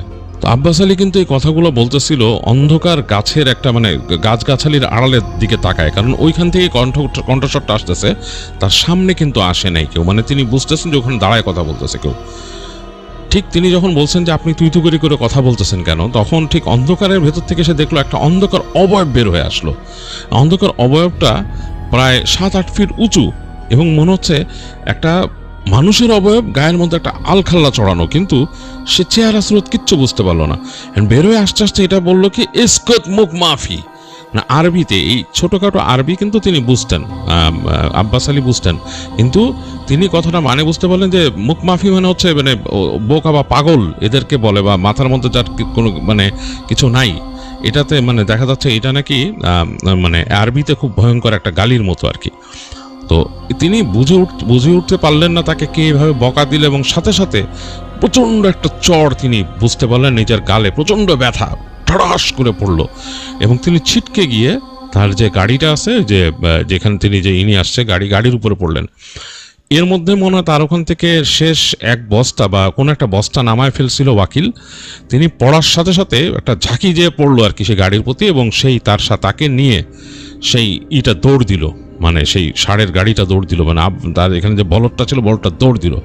তিনি গাড়িতে পড়ার পর তিনি শুধু মানে এক নজর তিনি তার চোখের সামনে সব ঘোলা হয়ে আসতেছে আব্বাস আলীর। তিনি শুধু দেখলেন যে তিনি তার গাড়িটা যে দৌড় দিছে সেই দিকেই ছুটে আসলো। মনে হলো যে একদল মানে এরকম অন্ধকারের মধ্যে কেমন জানি জলজল করতেছে, এরকম কিছু একটা মানে কাঁপতেছে এরকম অন্ধকারের মধ্যে একটা অবয়বের মতো। তো তার আর জ্ঞান নাই, তিনি জ্ঞান হারাইছেন। একটা সময় তিনি খেয়াল করলেন যে তিনি শুয়ে আছেন কোথাও, রাত্রেবেলা প্রচণ্ড ঝিঝি ডাকতেছে এবং গাছগাছালি চারিপাশে চোখ মেলে দেখতেছেন তার সামনে আলো জ্বলতেছে আর কি। তিনি বুঝতে পারলেন যে লণ্ঠনের আলো তার চেহারা এসে পড়ায়, মানে মুখে এসে পড়ছে আলোটা চোখে। তার কাছে খুব খারাপ লাগতেছে, চোখটা পিটপিট করে। তিনি তার মুখে প্রচণ্ড ব্যথা বুঝতে পারতেছেন। তিনি আস্তে করে গালে হাত দিলেন, যে জায়গায় ব্যথা সেখানে দেখলেন, বুঝলেন যে প্রচণ্ড ব্যথা সেই জায়গাটায়। তাকালেন, তিনি উঠে বসে একদম উঠে বসলেন। উঠে বসে দেখলেন তিনি তার সেই যেই ওয়াগনটা নিয়ে আসছেন বা যেটা করে আসছে আর কি, সেই বলদে টানা গাড়ি, সেটা পিছনে তিনি পড়ে আছেন। তার থেকে একটু দূরে সামনে লণ্ঠনটা জ্বলতেছে এবং ষাঁড়টা মানে এরকম মাথা নিচু করে করে কোনো কিছু একটা ওখানে খাচ্ছে, ঘাস বা কিছু খাচ্ছে। আর অন্ধকার চারিপাশে, অন্ধকার, গাছগাছালি চারিপাশে। তো তার আত্মা শুকায় গেল। আসলে আব্বাস আলী আসলে তিনি বুঝতে পারতেছেন না তিনি কি করবেন। তিনি আস্তে করে উঠে বসেন, দেখেন কেউ নাই আশেপাশে। তিনি মানে একদম ভয়ে দোয়া পড়তেছেন। একটু পরে তিনি দেখলেন তার একদম সামনে সেই যে সুফিকে দেখছিলেন তিনি, সেই সুফি দাঁড়ায় আছেন। তার থেকে কয়েক ফিট দূরে দাঁড়ায় আছেন। তাকে বললেন যে তুমি ঠিক আছো, চলো আমার সাথে, কোনো অসুবিধা নেই, তোমাকে আমি নিয়ে যাচ্ছি, আসো আসো, তোমার ঘোরাও, তোমার এই বলদকে ঘোরাও। তো তিনি কোনো মতো উঠলেন। আব্বাস আলী টলতে টলতে তিনি উঠে তার বলদকে নিয়ে তিনি ঘুরালেন পেছন দিকে এবং তিনি বুঝলেন যেদিক থেকে আসছেন পেছন দিকে সেদিকে যেতে পারে, সামনের দিকে অন্ধকার। তো তিনি দেখলেন সামনে আলখেল্লা পরা সেই সুফি দাঁড়ায় আছেন। তো তিনি একটু সাহস পেলেন, তিনি বলদটাকে ঘুরে আস্তে আস্তে বলদটাকে হাঁটানো শুরু করলেন। বলদটা ওই সুফির পেছনে পেছনে হেঁটে যাচ্ছে। তিনি আস্তে করে উঠে বসলেন। তিনি এখান থেকে বললেন, কোনো মতে দেখলেন যে তিনি মুখ হাঁ করতে পারতেছেন না, যে হুজুর আপনি বসবেন এখানে। কোনো উত্তর আসলো না। দেখলেন যে তার থেকে সামনে হেঁটে যাচ্ছে সেই সুফি এবং বেশ খানিকটা ডিস্টেন্স তাদের মধ্যে। এই সুফি হুজুর যে তিনি এত মানে দ্রুত হেঁটে যাচ্ছেন সেটি অবাক লাগলো তার কাছে। তো সে হেঁটে হেঁটে যাচ্ছেন, হাঁটতে হাঁটতে হাঁটতে হাঁটতে এক সময় অনেকক্ষণ পরে, এবং তাদের সামনে কিন্তু সেই সুফি হুজুর ছিল। এক সময় তিনি দেখলেন তিনি খোলা জায়গায় বের হয়ে আসছেন অনেক দূরে, এবং দেখলেন অন্ধকারে রাস্তার মধ্যে কেউ একজন দাঁড়ায় আছে, মনে হচ্ছে একটা মানুষ দাঁড়ায় আছে। তো দেখলেন যে সেই সুফি ওই জায়গায় পৌঁছায় গেলেন। পৌঁছায় তিনি হাত দিয়ে এরকম ইশারা করলেন থামতে তাদেরকে। তো তিনি থামলেন, তার গাড়িটা থামলেন। তিনি দেখতেছেন দূরে জানি কে দাঁড়ায় আছে। তো সুফি ওখান থেকে দাঁড়ায় তাকে বলতেছেন যে একে গাড়িতে তুলে নাও বলে তিনি সামনে যে দাঁড়ায় আছেন একটু ডিস্টেন্সে। তো তিনি হেঁটে হেঁটে নামলেন ষাঁড়ের থেকে, ওয়াগন থেকে হেঁটে সামনে গিয়ে তার আত্মাটা উড়ে গেল। তিনি দেখলেন যে তার সাথে যে ওয়াকিলকে আনছিলেন, সে ওয়াকিলের মাথাটা পেছন দিকে ঘোরানো। ওয়াকিল রাস্তার মধ্যে দাঁড়ায় আছে, মানে তার পাটা মাটির মধ্যে গেড়ে দিছে, মনে হচ্ছে কেউ গেড়ে দিছে। তার মাথাটা পেছন দিকে ঘোরানো, মানে একদম টুইস্ট করা, ঘাড় মটকাই দিছে কেউ। তো তার খুব কান্না চলে আসলো। মানে আব্বাস আলী সহ্য করতে পারলেন না। তিনি মানে তার কান্না চোখ দিয়ে পানি পড়া শুরু করলো। তিনি দ্রুত দৌড় দিয়ে গেলেন। ওয়াকিলকে তিনি খুব পছন্দ করতেন। গিয়ে তিনি দেখলেন তার শরীর জমে গেছে, ওয়াকিলের শক্ত হয়ে যাচ্ছে। তো তিনি তাড়াতাড়ি তাকে কোনো মতে মাটির থেকে দেখেন তার পা করা, ওখান থেকে তিনি উঠানোর চেষ্টা করলেন। অনেক টানা হেঁচড়া করে একসময় তুলে ফেললেন। তুলে তিনি ছ্যাঁচড়ায় অনেক ভারী হয়ে গেছে শরীর, নিয়ে এসে তিনি তার ওয়াগনের পিছে রাখলেন। রেখে তিনি অঝরে কাঁদতেছেন এবং তার ষাঁড় দ্রুত হাঁটা শুরু করলো। দেখলো যে তাদের থেকে ঠিক সামনেই, বেশ খানিকটা সামনেই সেই সুফি হেঁটে যাচ্ছেন, সুফির পেছন দিক দিয়ে দেখা যাচ্ছে। তো তিনি খুব অবাক হইলেন যে এরকম সিচুয়েশনে সুফি হুজুর কোত্থেকে আসলেন। এর মধ্যে হেঁটে যাচ্ছে তাদের চাক্কার আওয়াজ এবং কোনো কিচ্ছু নাই, মানে কোনো সাড়া শব্দ নাই, পুরা বনভূমি নিথর, সেখানে রাস্তার ঝিঝি ঝিঝি ঝিঝি অনেক শব্দ। তো এক সময় দেখলেন যে সেই সুফি সেই দরগার কাছে চলে আসলেন। এসে ঠিক দরগার সেই গেটের কাছে দাঁড়ালেন এবং তার ওয়াগন যখন পাশে আসলেন তখন তাকে বললেন, চলে যাও, তোমাকে আগেই মানা করছিলাম ওখানে যেতে না। আমি যদি আজকে ওখানে না আসতাম তাহলে তোমার আজকে খুব খারাপ অবস্থা ছিল। তুমি এই জিনদের জন্য ঘোষ নিয়ে গেছিলে, এখান থেকে খুব খারাপ অবস্থা হইতো তোমার। আর জিনদের সাথে তুমি হিসাব কিতাব এলোমেলো করছো, তারা কিন্তু তোমাকে ছাড়বে না, তারা অনেক অন্যরকম। যাই হোক, আজকে বেঁচে গেছো, আমি ওখানে গেছিলাম, নেহায়েত আল্লাহর রহমত ছিল তোমার উপরের জন্যই বেঁচে গেছো। তো এখন চলে যাও বাসায়, আর এই ছেলেটাকে সঠিকভাবে দাফন করো গিয়ে, এবং দোয়া দুরুদ পড়ো, 2-1 দিন আর বাইরে যেও না, গোশের দোকানেও যেও না বলে সুফি ওখানে দাঁড়ায় রইলেন। তার মতো মনে হলো একটা খেয়ালে তিনি ডুবে গেলেন। তো প্রচণ্ড ভিতরে ভয়ে কুকড়ে যাচ্ছেন আসলে আব্বাস আলী, তার ভেতরে আর সাহস একদম নাই। এতটুকু রাস্তায় তিনি যে কিভাবে তার বাড়িতে আসলেন তার কোনো খেয়াল নাই। তো বাড়িতে আসার সাথে সাথে তিনি তার আশেপাশে কয়েকটা এরকম ঘর ছিল, সেখান থেকে চিৎকার শুরু করলেন, একদম জোরে জোরে চিৎকার করলেন। এবং তার চিৎকার শুনে আশপাশের ঘর থেকে কিছু পুরুষ মানুষ বেরোলো, তাদের হাতে তাদের লাঠি সোটা এগুলো নিয়ে এসে তারা বেরোয় এসে দেখলেন যে আব্বাস আলী চিৎকার করতেছে। তো তারা সবাই আসলেন, ছুটে আসলেন কী হয়েছে, এবং দেখলেন যে আব্বাস আলীর সেই ইসের মধ্যে তার যে কার্ডটা আছে, যেটা নাকি ওয়াগানটা, সেটার মধ্যে সেই ওয়াকিলের দেহ, এবং আব্বাস আলী নিজে একদম। সবাই তখন নাকি আবিষ্কার করছিলেন যে আব্বাস আলীর এক পাশের গাল পুরো কালশিটে পড়ে গেছে। তো তারা সবাই তাড়াতাড়ি তাকে শুশ্রূষা করলেন, তাকে উঠালেন, এবং তিনি মানুষের কাছে যাওয়ার পরে জ্ঞান হারালেন। এবং তারপর তার যা মনে আছে যে তিনি শুনতে পারছেন, তিনি অনেক দিন জ্বরে ভুগছিলেন, অসুস্থ ছিলেন, তিনি শুনতে পারছিলেন যে ওয়াকিলকে ঠিকমতো পরে তারা করছিল, দাফন করছিল, এবং কে নাকি তার অসুস্থ থাকা অবস্থায় তার খোঁজ খবর নিয়ে গেছেন, একজন সুফি টাইপের মানুষ এসে খোঁজ খবর নিয়ে গেছেন, এবং তাকে সবসময় পড়া পানি দিয়ে গেছেন তার বাসায় এসে, বলছে এই পানি তাকে খাওয়াইতে সবসময়। এবং আস্তে আস্তে সেই চিকিৎসা নিতে নিতে, এবং ওখানকার কবিরাজ ছিল, কবিরাজের চিকিৎসাতেও আস্তে আস্তে এই আব্বাস আলী সুস্থ হন। এবং তিনি সুস্থ হওয়ার পর থেকে তিনি তার ব্যবসা ওইখান থেকে আরও সরায় নেন, এবং তিনি সন্ধ্যার পর কখনোই আর দেরি করতেন না। তার গোশ বিক্রি না হলেও তিনি কোনোভাবে সেই গোশ বাসায় নিয়ে আসতেন, বা তিনি কোনো মতে কম দামে অল্প দামে এগুলো শেষ করে সন্ধ্যার পর তিনি আর থাকতেন না কখনো ওইখানে, তিনি চলে আসতেন। তো এইভাবেই আব্বাস আলীর ব্যবসাটা এইভাবে চলতো, এবং এটাই ছিল আব্বাস আলীর জীবনে ঘটা একটি ঘটনা, যেটি দানিয়েল মির্জা শেয়ার করেছেন অনিল রুবির কাছে, এবং তিনি শেয়ার করে ফেলেছেন আমার কাছে। আর আমি ঘটনাটা শোনার পরে আমি আমার মতো করে এটা আপনাদের কাছে শেয়ার করলাম। আশা করি আপনাদের ভালো লেগেছে। আপনাদের কাছে কেমন লেগেছে জানাতে অবশ্যই আমাদের ভুলবেন না। আমাদের কাছে ইমেল করবার ঠিকানা হচ্ছে odbhuture@gmail.com, which is odbhootore@gmail.com। পাঠিয়ে দিন ঘটনা সম্পর্কে আপনার মতামত, অথবা আপনার নিজের জীবনে ঘটা কোনো ঘটনা আমাদের কাছে শেয়ার করে ফেলতে পারেন, অথবা পাঠিয়ে দিতে পারেন আপনার পরিচিত জনের সাথে ঘটা কোনো ঘটনা, অথবা আপনার শোনা কোনো মিথ বা লেজেন্ড আমাদের কাছে শেয়ার করে ফেলতে পারেন, যদি আপনার কাছে মনে হয় সেটা মানসম্মত বা শেয়ার করার মতো, যেটা শুনে মানুষ অনেকটা অ্যাডভেঞ্চারাস হয়ে উঠবে বা ভয় পাবে। যাই হোক, এখন চলে যাব পরবর্তী ঘটনায়, এবং আমি চলে যাব কয়েক সেকেন্ডের জন্য, ফিরে আসবো আরও একটি নতুন ঘটনা নিয়ে। ততক্ষণ পর্যন্ত আপনারা কোথাও যাবেন না, আমাদের সাথেই থাকুন। ও হ্যাঁ, যারা আমাদের চ্যানেলটা এখনো সাবস্ক্রাইব করেনি, কাইন্ডলি সাবস্ক্রাইব করে ফেলুন, একটি লাইক দিন, শেয়ার করে দিন, যাতে করে অন্যরাও অদ্ভুত শুনতে পায়। যাচ্ছি কয়েক সেকেন্ডের জন্য, ফিরে আসছি নতুন ঘটনা নিয়ে, কোথাও যাবেন না।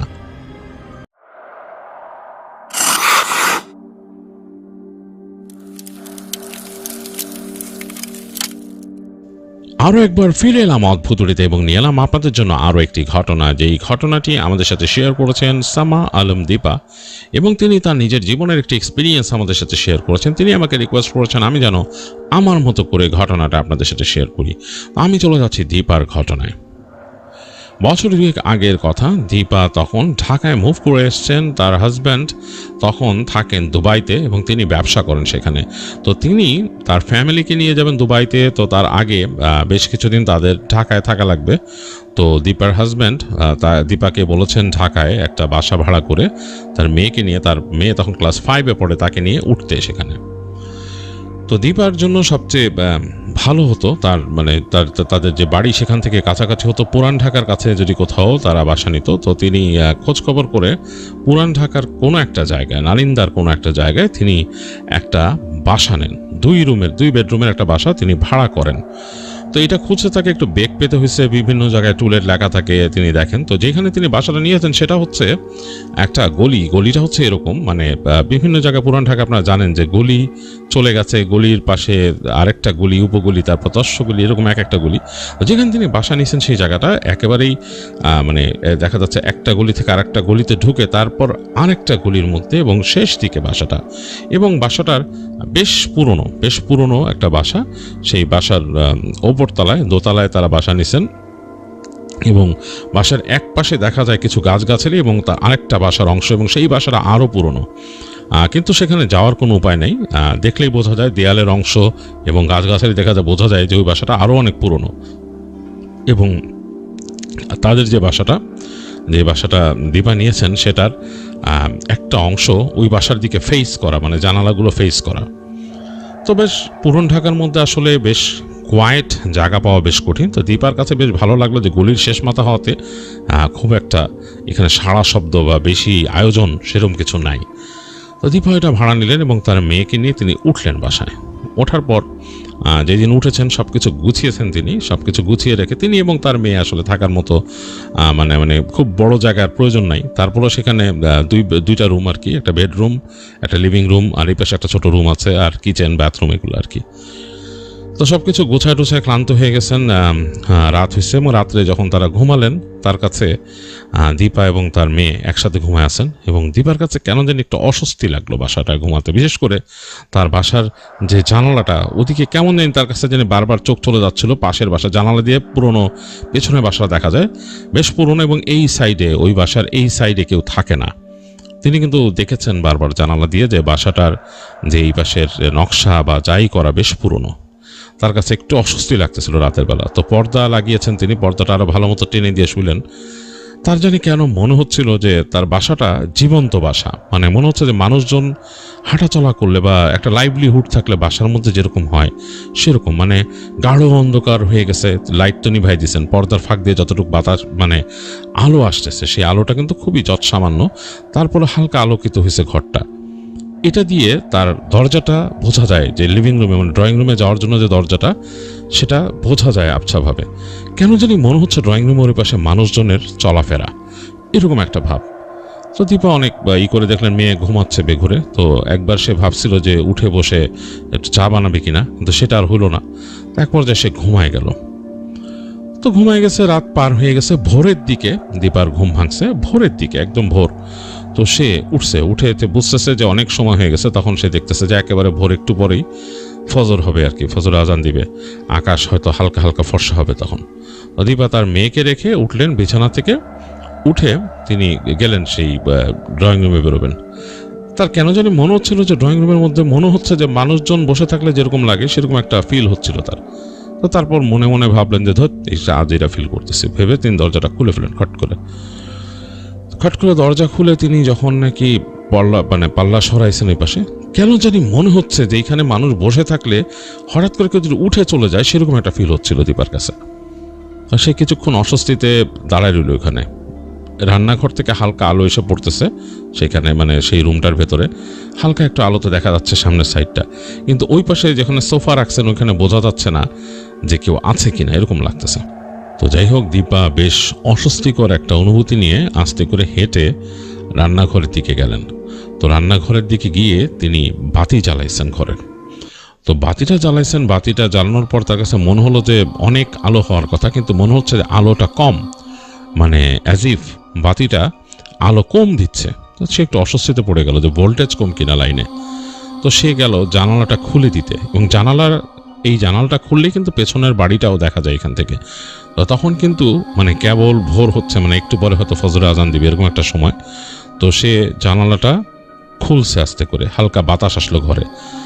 আর তার কাছে তখন মনে হলো তার পেছনে কেউ একটা দাঁড়ায় আছে, অ্যাজ ইফ কোনো একটা মানুষ তার পেছনে এসে দাঁড়াইছে, একদম তার গা ঘেঁষে পেছনে দাঁড়াইছে। মানে একেবারে একটা মানুষ যদি দাঁড়ায় থাকে পাশে যেরকম অনুভূতি, ঠিক জাস্ট সেই অনুভূতি। দীপা এক সেকেন্ডে মনে করছে তার মেয়ে উঠে আসছে, কিন্তু তার মেয়ের হাইটটাও এত দূর আসে না তার কাছে। মনে হচ্ছে তার থেকে উঁচু একটা হাইট, প্রায় ফুটখানেক উঁচু তার থেকে, এরকম একটা হাইট এবং খুব কাছে। এবং অনুভূতিটা সে বুঝতেছে যে তার মেয়ে দাঁড়ালে এরকম অনুভূতি হতো না। সে ফট করে পেছন ফিরে তাকায়। তার কাছে মনে হলো এক সেকেন্ডে কেউ সরে গেল সেখান থেকে, শ্যাত করে ওখান থেকে সরে গেল, তার পেছন থেকে কেউ ছিল ঠিকই। এবং তার সারা শরীর মানে জমে গেল কেমন জানি ভয়। আর ঠিক ওই সময় আজান দিল। আজানটা দেওয়ার সাথে সাথে দীপার মানে মনে হলো সবকিছু রিলিফ, একটা প্রেশার ছিল তার উপর, প্রেশারটা রিলিফ হয়ে গেল। আর খুব আশ্চর্যজনকভাবে সে দেখলো যে ঘরের আলোটা আর একটু ব্রাইট হয়ে গেল। মানে তার যে ওখানে যে মানে আলোটা কমে গেছিল, সে মানে মনে হচ্ছিল যে আলোটা কম, সেটা মনে হচ্ছে একটু ব্রাইট, মানে ভোল্টেজ বেড়ে গেলে যেরকম হয় সেরকম। যাই হোক, দীপা একটু অস্বস্তিতে পড়লো। সে চুলা জানালো, তার মতো কাজ করলো, নাস্তা বানাইলো, ইত্যাদি করে সে মানে তার মতো তার কাজ করবার হয়ে গেল আর কি, রেডি হলো সে।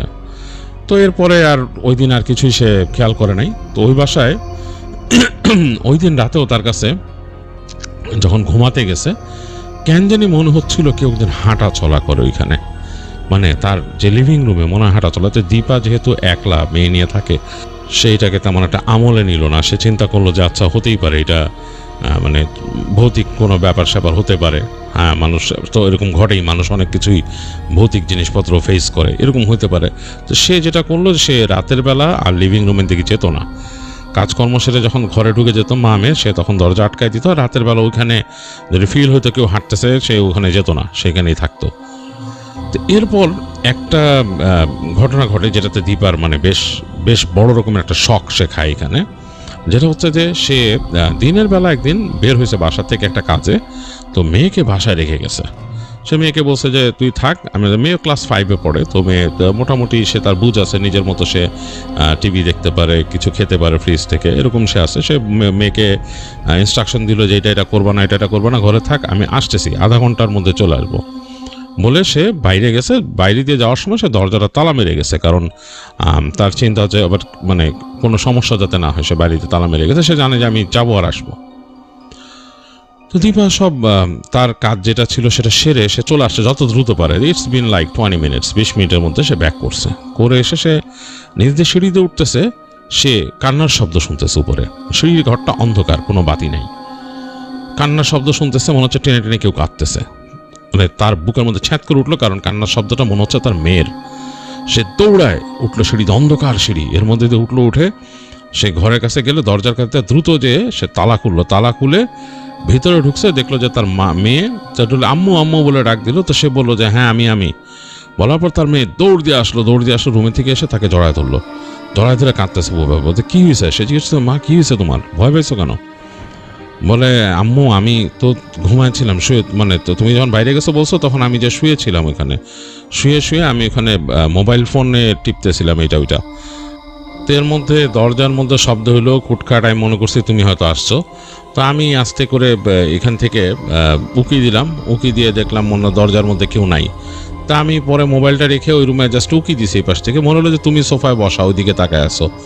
তা আমি ভাবলাম যে হয়তো রেস্ট নিতেছো তুমি। তা আমি যে মোবাইলটা রেখে তারপর আসছি তোমার সাথে কথা বলতে। এসে দেখি রুমে কেউ নাই। তো রুমে কেউ নাই, আমি দরজার দিকে তাকাইলাম, দরজায় যে দেখলাম যে দরজা দেখে আবার লক করা।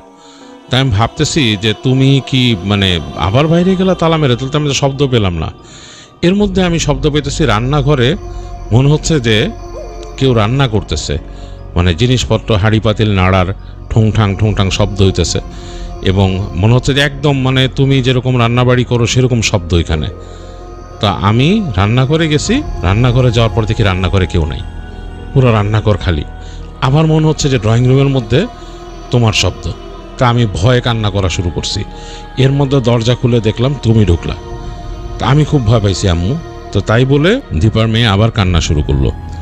তো যাই হোক, এটা ছিল দীপার মেয়ের একটা ভয় পাওয়ার ঘটনা, এবং এটাকে সে খুব সিরিয়াসলি নিল। দীপা চিন্তা করলো যে এই বাসাটায় এইভাবে তো থাকা যাবে না, কিছু একটা সমস্যা আছে। তো দীপা যাই হোক তার রিলেটিভদের সাথে আলোচনা করলো, করে তার মেয়েকে নিয়ে প্রথমে ওখানে দিয়ে আসলো ওই দিন, এবং পরবর্তীতে বাসাটা আস্তে ধীরে ছেড়ে দিল। সে যা সব জিনিসপত্র সরাই নিল সেখান থেকে।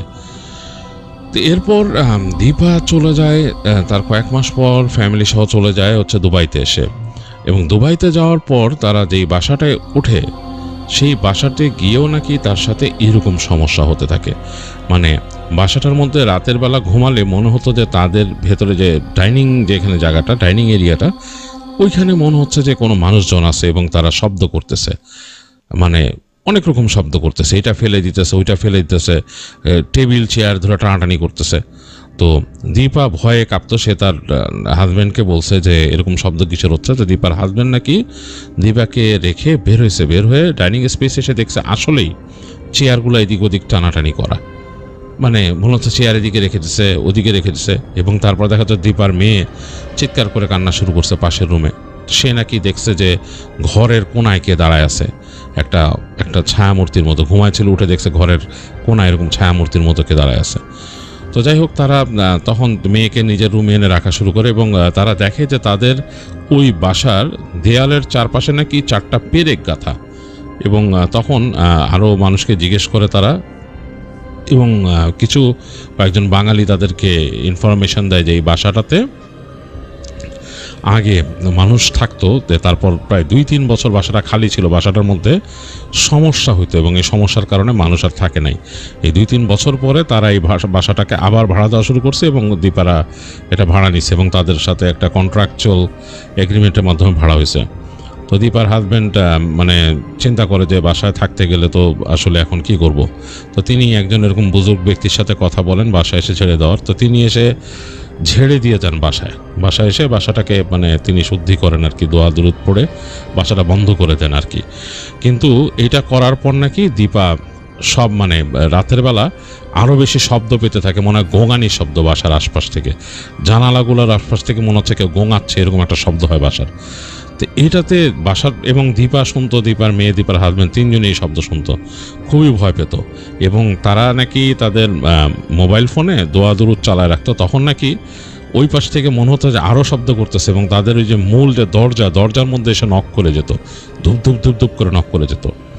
তো এরপরে দীপা স্বপ্নে দেখে একদিন যে একটা বয়স্ক মহিলা, আলখাল্লা টাইপের পরা, চেহারা দেখা যায় না, চোখের কাছ থেকে দেখে মনে হচ্ছে যে অনেক মানে রিঙ্কল চোখের দিকে, সে নাকি তাকে বলতেছে মানে আরবিতে কিছু কথা বলতেছে। তো এই কথাগুলো দীপা বোঝার চেষ্টা করে। তো দীপা তো আসলে মানে ওইটাই করে, কিন্তু স্বপ্নের মধ্যে তাকে কি বলছে তার এটা মানে মনে আছে শব্দটা। তো সে তার শব্দটা তার হাজব্যান্ডকে বলে। তো তার হাজব্যান্ড তাকে বুঝায় বলে যে মানে বলে বের হয়ে যাও, তাই বলতেছে তাকে আরবিতে, বের হয়ে যাও। তো এবং সবচেয়ে আশ্চর্য ব্যাপার, ওই স্বপ্নটা যখন দেখতো দীপা স্বপ্নের মধ্যে গন্ধ পেত, বাজে একটা গন্ধ ঘরের মধ্যে হয়ে যেত। এবং খুবই আশ্চর্যজনক ব্যাপার যে সে যখন ঘুম থেকে উঠে যেত স্বপ্ন দেখে, তখন এই গন্ধটা থাকতো রুমের ভেতরে এবং মানে এটা আস্তে আস্তে যেত, একদম ভোরের আজানের পর যেত। তো যাই হোক, এক সময় ওই বাসাটায় তাদের জন্য আনলিভেবল হয়ে পড়ে এবং তারা তারপরে বাসাটাকে ছেড়ে অন্য জায়গায় চলে যায়। কন্ট্রাক্ট তাদের ভাঙতে হয়, এটার জন্য আরও অনেক মানে দেন দরবার করতে হয়। কিন্তু তারা এটা দেখায় যে এখানে প্যারানরমাল সমস্যা আছে এবং সেই বাড়িওয়ালা বুঝতে তার বাকি নাই, সে আগে নিজেও এটা ফেস করছে। তো তারপরে এটা নিয়ে সমস্যা করে নাই যে দীপারা সরে যায় এবং নতুন জায়গায় যাওয়ার পরও দীপা বেশ কিছুদিন সে একজন এরকম বুজুর্গকে দিয়ে নিজেকে ঝাড়াইছে, তার মেয়েকে ঝাড়াইছে, যাতে মানে এই সমস্যাগুলো তাদের সাথে আর কন্টিনিউ না হয়। তো এই ছিল দীপার পাঠানো একটা ছোট্ট ঘটনা, যেটা আপনাদের সাথে শেয়ার করলাম। আপনাদের কাছে কেমন লেগেছে জানাতে ভুলবেন না। তো এখন চলে যাবো আরও একটা ঘটনায়। আমি চলে যাবো কয়েক সেকেন্ডের জন্য, ফিরে আসবো আর একটা ঘটনা নিয়ে। ততক্ষণ পর্যন্ত কোথাও যাবেন না, আমাদের সাথেই থাকুন।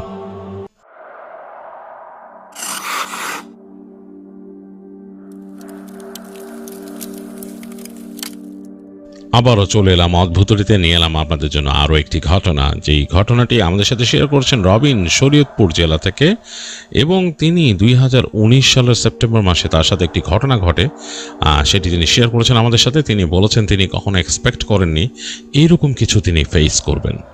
তো যাই হোক, আমি চলে যাচ্ছি রবিনের ঘটনায়। তিনি আমাকে রিকোয়েস্ট করেছেন আমি যেন আমার মতো করে ঘটনাটা আপনাদের সাথে শেয়ার করি। তো রবিন সেই 2019 সালের সেই সময়টা, মানে তখন গ্রামে কিন্তু সেপ্টেম্বরে শীত খানিকটা আসা শুরু করে, মানে বেশ খানিকটাই পড়া শুরু করে, বেশ ঠান্ডা ঠান্ডা অবস্থা হয়ে যায় চারিপাশে। তো রবিনের মামা তখন বিদেশ থেকে বাড়ি এসছে এবং এই খবরটা পাওয়ার পরে মামার সাথে দেখা করার জন্য, মামার সাথে খুব ক্লোজ ছিল রবিন, তো সে মোটামুটি চিন্তা করে মামার সাথে কখন দেখা করতে যাবে। তো দিনের বেলা তার বিভিন্ন কাজ ছিল, সেগুলো সেরে সে বিকেলের দিকে চলে যায় নানু বাড়ি। তো নানু বাড়ি বেশ লম্বা রাস্তা, প্রায় 2 ঘন্টা হেঁটে পৌঁছতে হয় সেখানে। তো রবিন রওনা দিয়েছে বিকেলবেলা এবং চারিদিকে তখন অলরেডি মানে যেহেতু শীত আসতেছে, বেশ ঠান্ডা ঠান্ডা একটা মানে বাতাস বওয়া শুরু করছে এবং তাদের বাসা থেকে বেরোলে একটা লম্বা রাস্তা চলে গেছে একদম সোজা, এবং দুই পাশে হচ্ছে ফসলের মাঠ এবং কয়েকটা বাড়ি কয়েকটা পরপর পড়ে এবং তারপরে আর কোনো বাড়িঘর নাই, একদম ফাঁকা রাস্তা। তো এই দিয়ে রবিন এগিয়ে চলতেছে। তো সে জানে যে একেবারে এই রাস্তার শেষে যে রাস্তাটা, সেটা হচ্ছে এখানে একটা মাথা আছে, মানে 3 রাস্তার মাথা। এই জায়গাটাতে আসলে মানুষ ভয়ে আসলে চলাফেরা কম করে রাতের বেলা, কারণ এই জায়গায় নাকি অনেক কিছু দেখছে এবং অনেকের সমস্যা হয়েছে এবং অনেক রকম দুর্ঘটনাও ঘটে। তো রবিন চিন্তা করে যে সন্ধ্যা নেমে আসার আগেই এই মাথাটা পার হয়ে যেতে হবে আমার। তো লাকিলি একেবারে যখন নাকি মাগরিবের ওয়াক্ত হয়ে গেছে প্রায়, এরকম সময় রবিন ওইখানে পৌঁছায়, মানে তখন অন্ধকার নামে নাই। তো তার কাছে জানি কেমন একটু অন্যরকম লাগতে থাকে জায়গাটা, মানে তার গা একটু ভারী হয়ে যায় ওইখানে এসে, কেন জানি মানে তার কাছে অস্বস্তি লাগতে থাকে, কারণ সে যখন ওখানে পৌঁছেছে তখন কেউ নাই চারিপাশে, একেবারে মানে অন্যরকম। তো সে আস্তে করে তার নানু বাসা যাওয়ার জন্য বাঁ দিকে যাওয়া দরকার, সেদিকে সে চলে যায় এবং চলতে চলতে হাঁটতে হাঁটতে চলে যায় সামনে, এবং একটা সময় সে তার নানু বাসায় পৌঁছায়, প্রায় 2 ঘন্টা হাঁটা পথ পার হয়ে। তো সেখানে সে তার নানু বাড়িতে গিয়ে তার মামার সাথে দেখা করে, তার মতো সেখানে যা কার্যকলাপ করার, তার এনজয় করার, খাওয়া দাওয়া, ভালো সময় কাটানো, মামার সাথে ভালো সময় কাটানো, সব কিছু কাটায় টাটায় তখন রাত হয়ে গেছে। তো রবিনের একটা অভ্যাস ছিল, সে তার নিজের বিছানা ছাড়া ঘুমাতে পারতো না, এমনকি নানু বাড়ি গেলেও সে ফিরে আসতো। তো সে বলতেছে যেহেতু রাত হয়ে গেছে, রাত তখন 10টা-11টা বাজে, তখন বলতেছে যে আমি রওনা দিই, বাড়ি চলে যাই। তো বাসায় সবাই, নানু বাসায় সবাই না করতেছে, না এখন আর যাওয়ার দরকার নেই, এত রাত হচ্ছে, এখন কেন যাবা, এরকম রাতে রাস্তার মধ্যে সমস্যা হতে পারে, এই সে হ্যান। সে কথা শুনবেই না, তো সে বলে যে না আমি যাব, তো বলে সে বের হয়ে যায় বাসার থেকে। তো তখন কিন্তু 11টা পার হয়ে গেছে, মানে 11:30টার মতো। তো তার মামা তাকে বলে তোকে এগিয়ে দিই সামনে। সে বলে অসুবিধা নেই, তোমাদের এই টর্চ লাইটটা আমাকে দাও, তাদের বাড়িতে ওই যে টর্চ লাইট থাকে, বলে টর্চ লাইটটা দাও, আমি যেতে পারবো।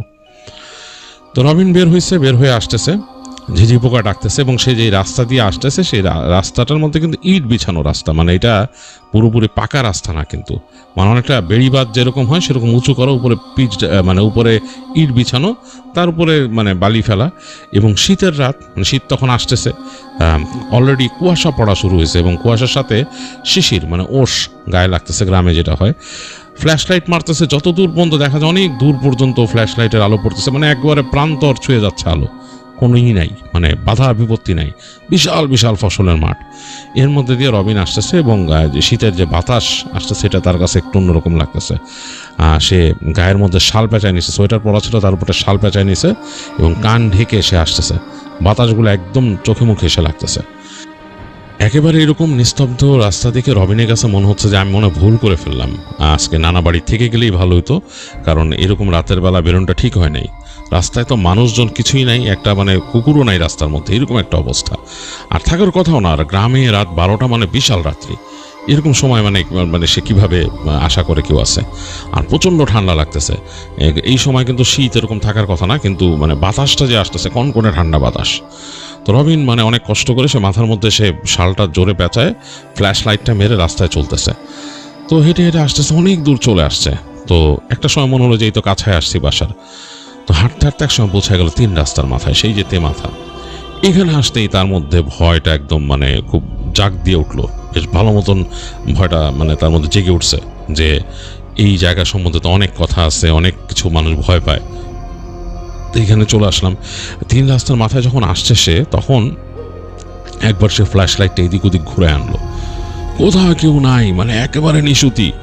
এবং দূর থেকে শিয়াল ডেকে উঠলো। এই শিয়ালের ডাকগুলো শুনে তার গায়ের রোম আরও দাঁড়ায় গেল। যদিও সে গ্রামের ছেলে, তার শিয়ালের ডাক সে অভ্যস্ত, বাট তার কাছে কেমন যেন অশুভ মনে হলো সে আলোটা মারছে আর শিয়াল ডেকে উঠছে, এরকম একটা অবস্থা।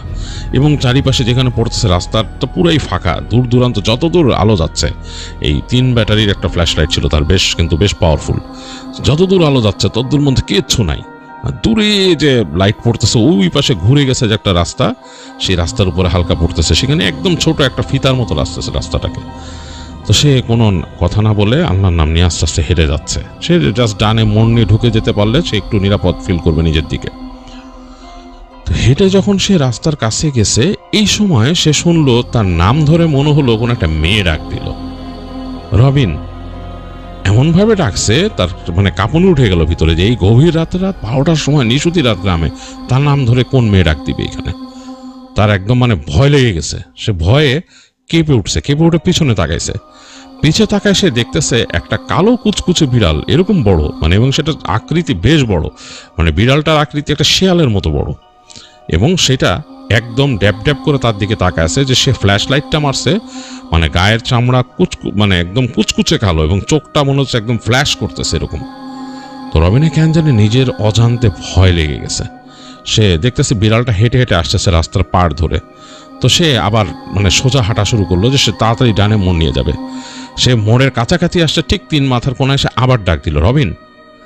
সে এইবারও পিছু ফিরে দেখলো রাস্তার মধ্যে, ঠিক রাস্তার মাঝখানে একটা কালো রঙের, কুচকুচে কালো রঙের একটা নারী মূর্তি দাঁড়ায় আছে। মনে হচ্ছে এটা হয়তো একটা শাড়ি পরা হবে, শাড়িটা হাঁটু পর্যন্ত তোলা, মানে হাঁটুর পর্যন্ত তার শাড়ি, হাঁটুর একটু নিচে, এবং কালো কুচকুচে পা দেখা যাচ্ছে তার ফ্ল্যাশ লাইটের আলোতে।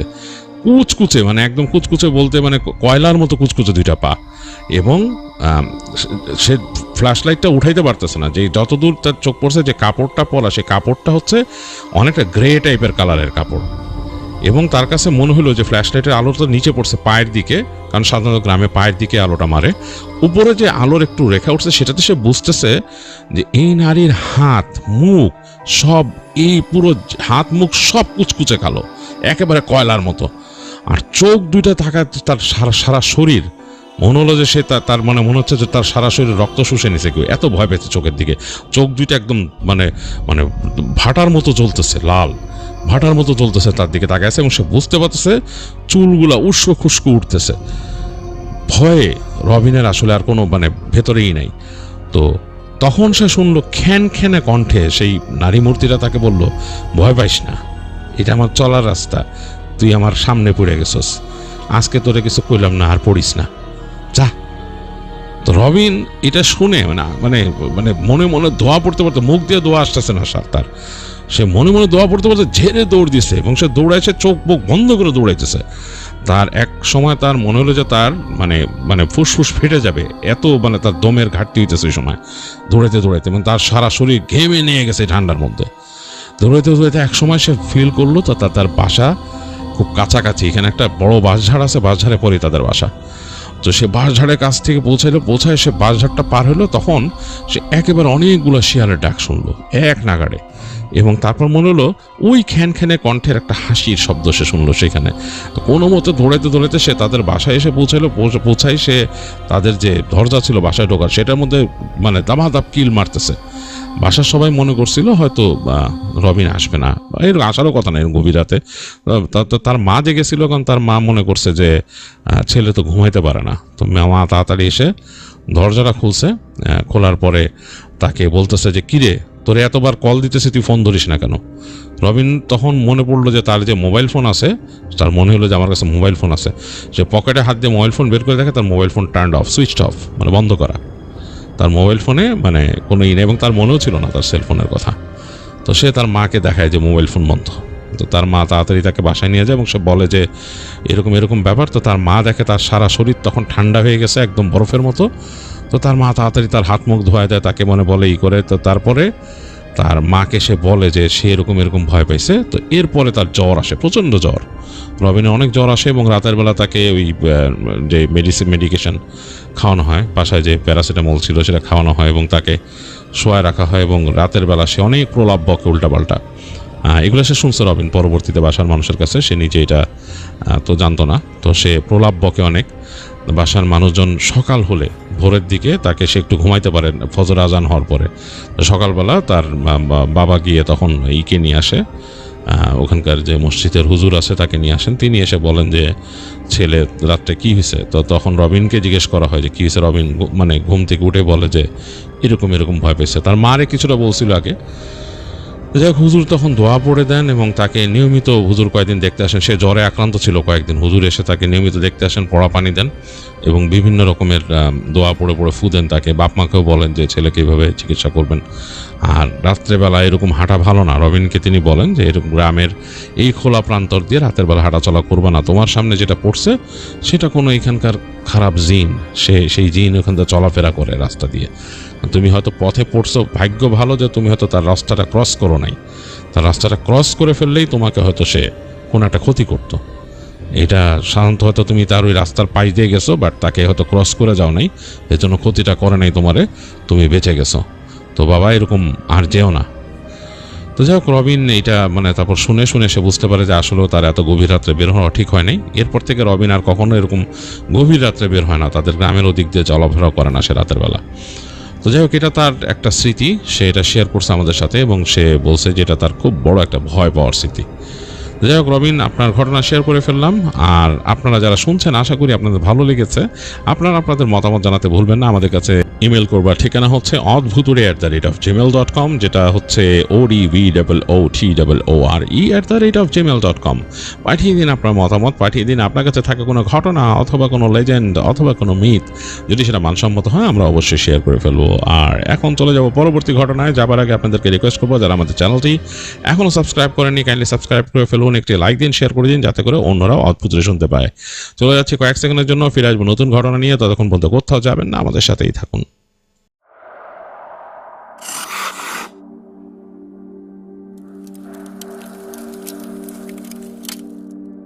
আরও একবার ফিরে এলাম অদ্ভুতুড়িতে এবং নিয়ে এলাম আপনাদের জন্য আরও একটি ঘটনা, যেই ঘটনাটি আমাদের সাথে শেয়ার করেছেন শরীফ আহমেদ ভোলা থেকে। তো আমি চলে যাব শরীফ আহমেদের পাঠানো ঘটনায়। তিনি আমাকে রিকোয়েস্ট করেছেন যেন আমি ঘটনাটা আমার মতো করে শেয়ার করি, আর তিনি এটি তার নানাবাড়ির একটি ঘটনা আমাদের সাথে শেয়ার করেছেন। তো শরীফ তার নানাবাড়ি এলাকার দুইজন ভাইয়ের সাথে ঘটা একটি ঘটনা আমাদের সাথে শেয়ার করেছেন। তিনি দুই ভাইয়ের ছদ্মনাম ব্যবহার করেছেন। এক ভাইয়ের নাম তিনি লিখেছেন কামাল, আরেক ভাইয়ের নাম লিখেছেন ইসমাইল। এবং এই দুই ভাইয়ের সাথে একটি ঘটনা ঘটে। তিনি আমাকে রিকোয়েস্ট করেছেন আমি যেন আমার মতো করে ঘটনাটা আপনাদের কাছে শেয়ার করি। তো কামাল আর ইসমাইল তারা দুই ভাই ছিল এবং তারা ওইখানে একটা গৃহস্থ পরিবারের সদস্য ছিল। তাদের পরিবারটা গৃহস্থ পরিবার। তারা মোটামুটি ওখানে কৃষি কাজ করে তাদের দিনপাত করতো, আর কিছুটা মাছ ধরার উপরে তারা ডিপেন্ডেন্ট ছিল, কারণ কামালের নানাবাড়ি যে এলাকাটা সেটা দেখা যাচ্ছে বেশ খানিকটা মানে নদী নির্ভর জায়গা। তো ওইখানে মানুষ মাছ ধরা অনেকটাই পেশা তাদের। তো ভালোই কেটে যাচ্ছিল তাদের জীবন কামালদের, এবং তারা দুইজনই বয়সে কিন্তু তরুণ। মানে কামাল আর ইসমাইলের মধ্যে 2 বছরের বয়সের ডিফারেন্স। এক ভাইয়ের বয়স 18, এক ভাইয়ের বয়স 20। এবং তারা দুইজনই বাবার এই কৃষিকাজে বেশ সহযোগিতা করে। তো বেশ ভালোই সময় কেটে যাচ্ছিল তাদের। খুব সুন্দর তাদের গ্রাম, সেখানে একেবারেই সুন্দর, যেটাকে সুজলা সুফলা শস্য শ্যামলা বলে সেরকম একটা জায়গা। মানে একেবারেই সবুজের ছাওয়া চারিপাশে, এবং নদী আছে সুন্দর করে, এবং খুব ভালো সময় কাটায় তারা দুই ভাই সেখানে। তাদের কাজের ফাঁকে আড্ডা দেয়, তাদের মতো বসে থাকে, এরকম একটা ভালো সময় তারা কাটাতো সেখানে। তো এরকম একটা জায়গায় হঠাৎ করে বন্যা আসে, এবং বন্যাটা আসলে তখন পুরো দেশব্যাপী হয়, এবং সেই বন্যায় অনেক কিছু ডুবে যায়। এটা আর 90-এর দশকের ঘটনা। 90-এর দশকের ঘটনা, সম্ভবত 98 সালে। তখন এই বন্যাতে সব কিছু ডুবে যায়, বিভিন্ন জায়গায় ডুবে যায়, এবং বেশ ব্যাপকভাবে ক্ষতিগ্রস্ত হয়। এবং সেই কামালদের যে বাড়ি ছিল সেটা ছিল একটা উঁচু জায়গায়, মোটামুটি বেশ উঁচু জায়গায় বাড়ি ছিল। কিন্তু উঁচু জায়গায় বাড়ি থাকা সত্ত্বেও তাদের এই টিনের বাড়িটি ডুবে যায়। তো তাদের বাসার এমন একটা অবস্থা হয়েছিল যে তারা যেহেতু উঁচু জায়গায় বাসা, তারপরও তারা ঠিকমতো ওখানে থাকতে পারছিল না। তাদের যে চৌকির গোড়া পর্যন্ত পানি এসে পড়ছিল। মানে পুরো চৌকি ডুবে না, বাট চৌকির পায়াগুলো পানিতে ডুবে গিয়েছিল। এবং কামালদের বাসায় তখন কামালের বাবা, মা এবং কামালের নানা ছিল কামালদের সাথে, এবং তারা সবাই বেশ কষ্টে ছিল। তো কামালের নানা বেশ বৃদ্ধ মানুষ, তিনি খুব কষ্ট পাচ্ছিলেন এখানে, এবং তারা কনস্ট্যান্টলি ভয়ে ছিলেন যে কখন পানি উঠে যায় আরও। তো এর মাঝে তারা একটা কাজ করেন, তাদের ওইখানে নৌকা নিয়ে ঘুরে তাদের তাদের যে গ্রামের কাছেরই মানুষজন, তারা একটা হাইল্যান্ড আবিষ্কার করলেন। সেই জায়গাটা হাইল্যান্ড মানে একটু উঁচু আর কি, তাদের নর্মাল যে বসবাসের যে জায়গা সেখান থেকে একটু উঁচু, কিন্তু সেই জায়গাটা আসলে গাছগাছালিতে ছাওয়া, অনেক মানে বনাঞ্চল টাইপের জায়গা, অনেক গাছগাছালি, বেশ নিবিড় বনের মতো, এবং সেটার এক সাইডে বেশ অনেকটা ম্যানগ্রোভ ফরেস্টের মতো আর কি। এবং সেখানে পানি আবার ওঠে আবার নেমে যায়, এরকম একটা অবস্থা, বেশ উঁচু। এবং তারও পাশে একটা কবরস্থান আছে, বেশ পুরনো কবরস্থান। তো ওই জায়গাতে গ্রামের মানুষরা অনেকেই তাদের জিনিসপত্র যেগুলো নষ্ট হয়ে যাবে বা পানিতে ডুবে যে মানে তাদের ক্ষতিগ্রস্ত হয়, তারা ওইরকম জিনিসপত্র এনে ওখানে ওই উঁচু জায়গাটা স্টোর করেন। কামালটাও তাদের জিনিসপত্র কিছু রেখেছিল ওইখানে, এবং ওইটাই ছিল তাদের একমাত্র চিন্তার ব্যাপার, যে পানি যদি হঠাৎ উঠে যায় তারা যাতে ওইখানে যেয়ে আশ্রয় নিতে পারে, এরকম একটা অবস্থা। তো একদিন রাত এরকম সময়, তো ওই সময় আসলে ঘুমের কোনো অবস্থা নাই, সবাই ভয় পায়, কারণ এরকম দুর্যোগময় মুহূর্তেও নাকি ডাকাত পড়তো, ডাকাতরা এসে ডাকাতি করতো। তো সবাইরই ভয় আছে, এর জন্য পালা করে সবাই পাহারা দেয়। কামাল ইসমাইল দুই ভাইও পালা করে রামদা নিয়ে তারা বসে থাকে রাতের বেলা, যে যদি ডাকাত আসে এরকম। তার বাবা ঘুমায়, আবার তার বাবা যখন জাগে তখন দুই ভাইয়ের এক ভাই ঘুমাতে যায়, এরকম পালা করে তারা ঘুমায়। এর মাঝে মানবেতর জীবন, কারণ এই যে পানি উঠে গেছে তাদের বাসা থেকে, মানে চকির থেকে নামলেই পানি, মানে হাঁটুর উপরে পানি চলে যায়, প্রায় হাঁটুর কাছে পানি চলে আসে, এবং সেই চকিও আবার তারা ইট দিয়ে উঁচা করে রাখছিল। তো তার নানার অবস্থা খুবই খারাপ। একে তো বৃদ্ধ মানুষ, অসুস্থ, সে নড়াচড়া করতে পারে না, খুব খারাপ অবস্থা। তার মাও মন খুব খারাপ তার বাবার জন্য, এরকম অবস্থা। এবং এমন একটা অবস্থা যে তাদের যে প্রকৃতির ডাকে সাড়া দিত, নৌকায় করে চলে যেতে হয় দূরে কোথাও, সেখানে গিয়ে তাদের একটা ছোট নৌকা ছিল, সেই নৌকাটা খুব বড় না, মানে খুব ছোট একটা নৌকা, যেহেতু তারা মাছ ধরতো আর কি, এই জন্যই নৌকাটা থাকে তাদের। তো সেখানে দিয়ে তারা যে আসতে হয় আর কি, এবং তাদের রান্না এবং খাবারের যে প্রিপারেশন আনুষঙ্গিক ব্যাপার স্যাপার সেটাও তারা নৌকার মধ্যেই করতো। এবং তাদের মানে এটা খুব কষ্টের একটা জীবন ছিল। তাদের যে টুকিটাকি তারা রেশন যা কিনে আনতে পারতো বা নিয়ে আসতে পারতো, যে পাড়ে গেলে দেখা যেত অনেকে সাহায্য দিয়ে যেত, সেগুলো তারা এনে এনে রাখতো। এখন কোনো উপায় নেই, তারা সমৃদ্ধ গৃহস্থ, তারপরও তাদেরকে এগুলো নিতে হতো রিলিফের জিনিস, কারণ বন্যা হয়েছে, কোনো তো উপায় নেই, কোথাও কিনতেও পাওয়া যায় না এরকম আশেপাশে খুব একটা। যাই হোক, এগুলো তারা সেই চৌকির উপর রাখতো। আবার বাসার শুকনো কিছু আসবাব তারা রেখে আসছিল সেই যে হাইল্যান্ড, যে কবরস্থানের পাশে। এখন ওইখানে যে মানুষ কেন উঠে নেই, মানুষ উঠলে দেখা গেছে যে গ্রামের সবাই যদি উঠতো এখানে পপুলেশন হতো না, কারণ এটা একটা ছোট্ট দ্বীপের মতো, এবং সেখানে মানুষের ভেতরে মানুষের একটা গণ্ডগোল লাগতো। সেই জন্য এখানে একটা ছোট্ট মাচানের মতো করে সেখানে একজন মানুষকে তারা পাহারায় রাখতো, এবং তাদের প্রত্যেকেরই কিছু জিনিসপত্র এখানে রেখে আসছিল। তো এরকম অবস্থায় একদিন রাত, ওই দিন বিকেল থেকে গুড়ি গুড়ি বৃষ্টি শুরু হয়েছে, এবং এই বৃষ্টি আসাতে সবাই ভয় পেয়ে গেছে, কারণ তারা জানে যে এই বন্যা শুরু হয়েছে অতিবৃষ্টির কারণে। বৃষ্টি হচ্ছে, তাদের ভয় শুরু হয়েছে, কেন পানি আরও বাড়বে। যে তার 2 দিন আগে পানি একটু টানা শুরু করছিল, সামান্য নামছিল কয়েক ইঞ্চি। তো বেশ ভয় পেয়েছে তারা বৃষ্টিতে, এবং খুব বাতাস হচ্ছে, মনে হচ্ছে এটা নিম্নচাপের মতো।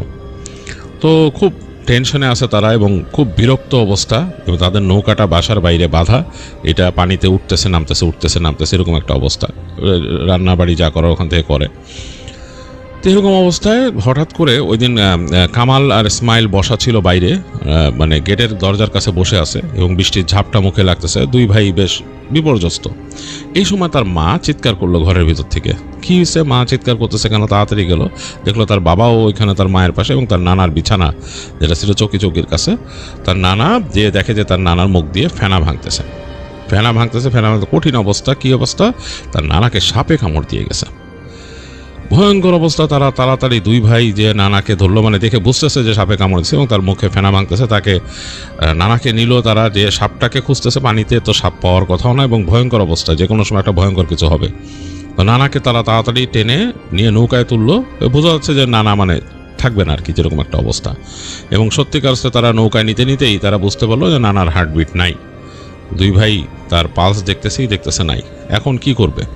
এর মাঝে বৃষ্টি পড়তেছে। তো নানাকে তারা ঢাকলো, তাদের কাছে বাসায় তিরপল ছিল, তিরপল দিয়ে ঢাকলো নানার শরীরটা, এবং বললো যে এখন কি করা যায়।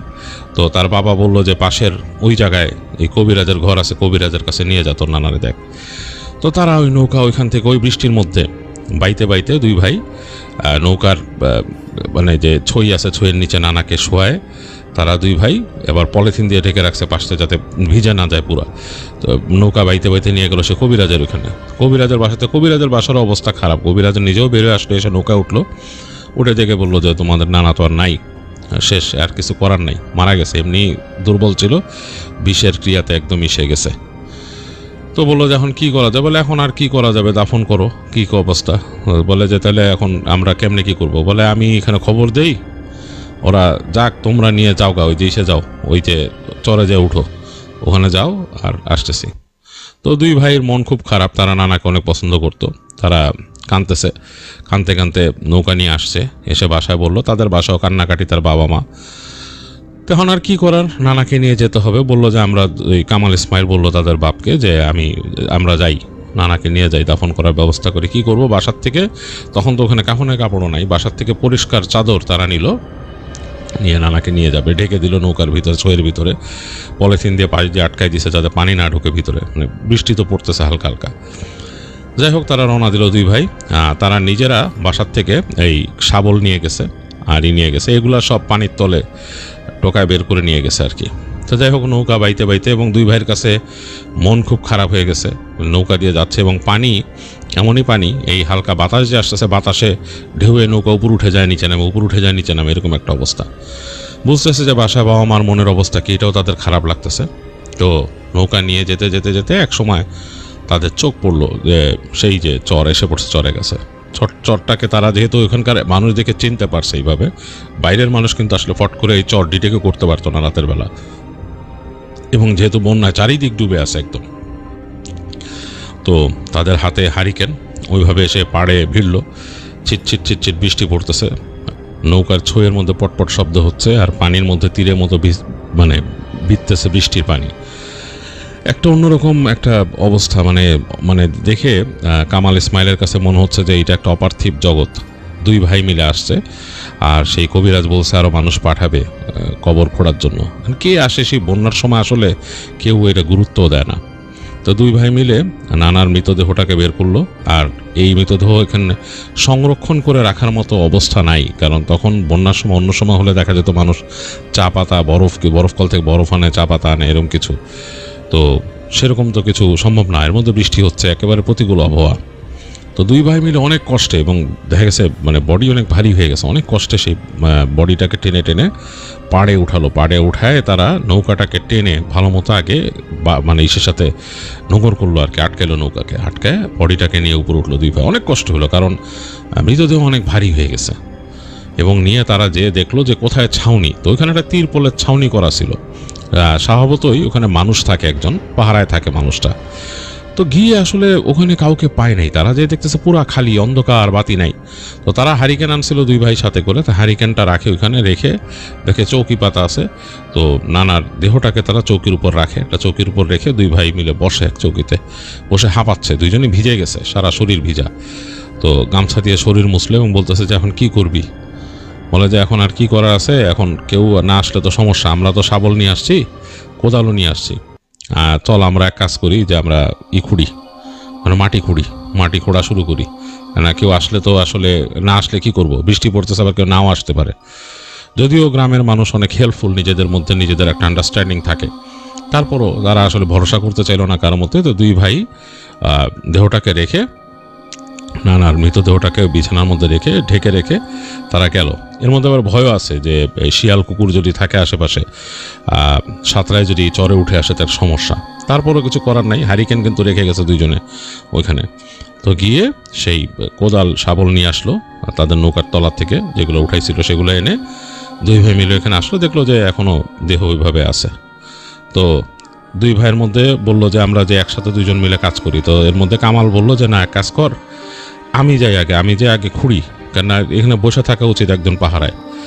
এখানে আছে কত শিয়াল কুকুর থাকতে পারে, হ্যাঁ, আর এখানে তো কবরস্থান ছিল আগে, সাঁতরা এখানে উঠতে পারে, তুই থাক, তুই পাহারায় থাক, আমি যাই। ইসমাইল বলল আচ্ছা ঠিক আছে তুই যা। তো কামাইল চলে গেল হেঁটে, একটা হ্যারিকেন নিয়ে তার সাথে সে কোদাল নিয়ে সে চলে গেল ওই হেঁটে ভেতরের দিকে, কবরস্থানের দিকে। তো জিনিসটা বেশ দুঃসাহসিক, কারণ এরকম গভীর রাতে চারিদিকে পানিতে ছাওয়া, বৃষ্টি পড়তেছে, এর মধ্যে পুরনো কবরস্থানে কবর খুঁড়তে যাওয়া, সমূহ সম্ভাবনা আছে যে এখানে শেয়াল বা কুকুর আছে, কারণ এগুলা ওই মানে কোথাও আশ্রয় না পেয়ে এখানে ওঠার কথা সাঁতরা এসে। তো এই ভয়গুলো থাকবেই। তো বিষধর সাপ থাকার কথা, কারণ এটাই হাইল্যান্ড একমাত্র, এখানে থাকতেই পারে। তো এই এত কিছু, তারপর আবার মানসিকভাবেও বিপর্যস্ত। তো যাই হোক, তারপরও কামাল গেছে একটা হারিকেন নিয়ে। তো সে যে দেখতেছে, সে যখন যে ঢুকছে ওইখানে, ঢুকে দেখতেছে চারিপাশে একেবারে মানে নীরব, এবং বৃষ্টির শব্দ পড়তেছে, পটপট পটপট করে বিভিন্ন পাতার উপর বৃষ্টি পড়তেছে, গাছের ছাল বাকল বেয়ে বৃষ্টির পানি নামতেছে। তো এগুলো দেখতে দেখতে সে এক পর্যায়ে হেঁটে যে এক জায়গায় পৌঁছাইলো আর কি। পৌঁছায় দেখলো যে হ্যাঁ, এই জায়গাটায় সে কবর খুঁড়তে পারে।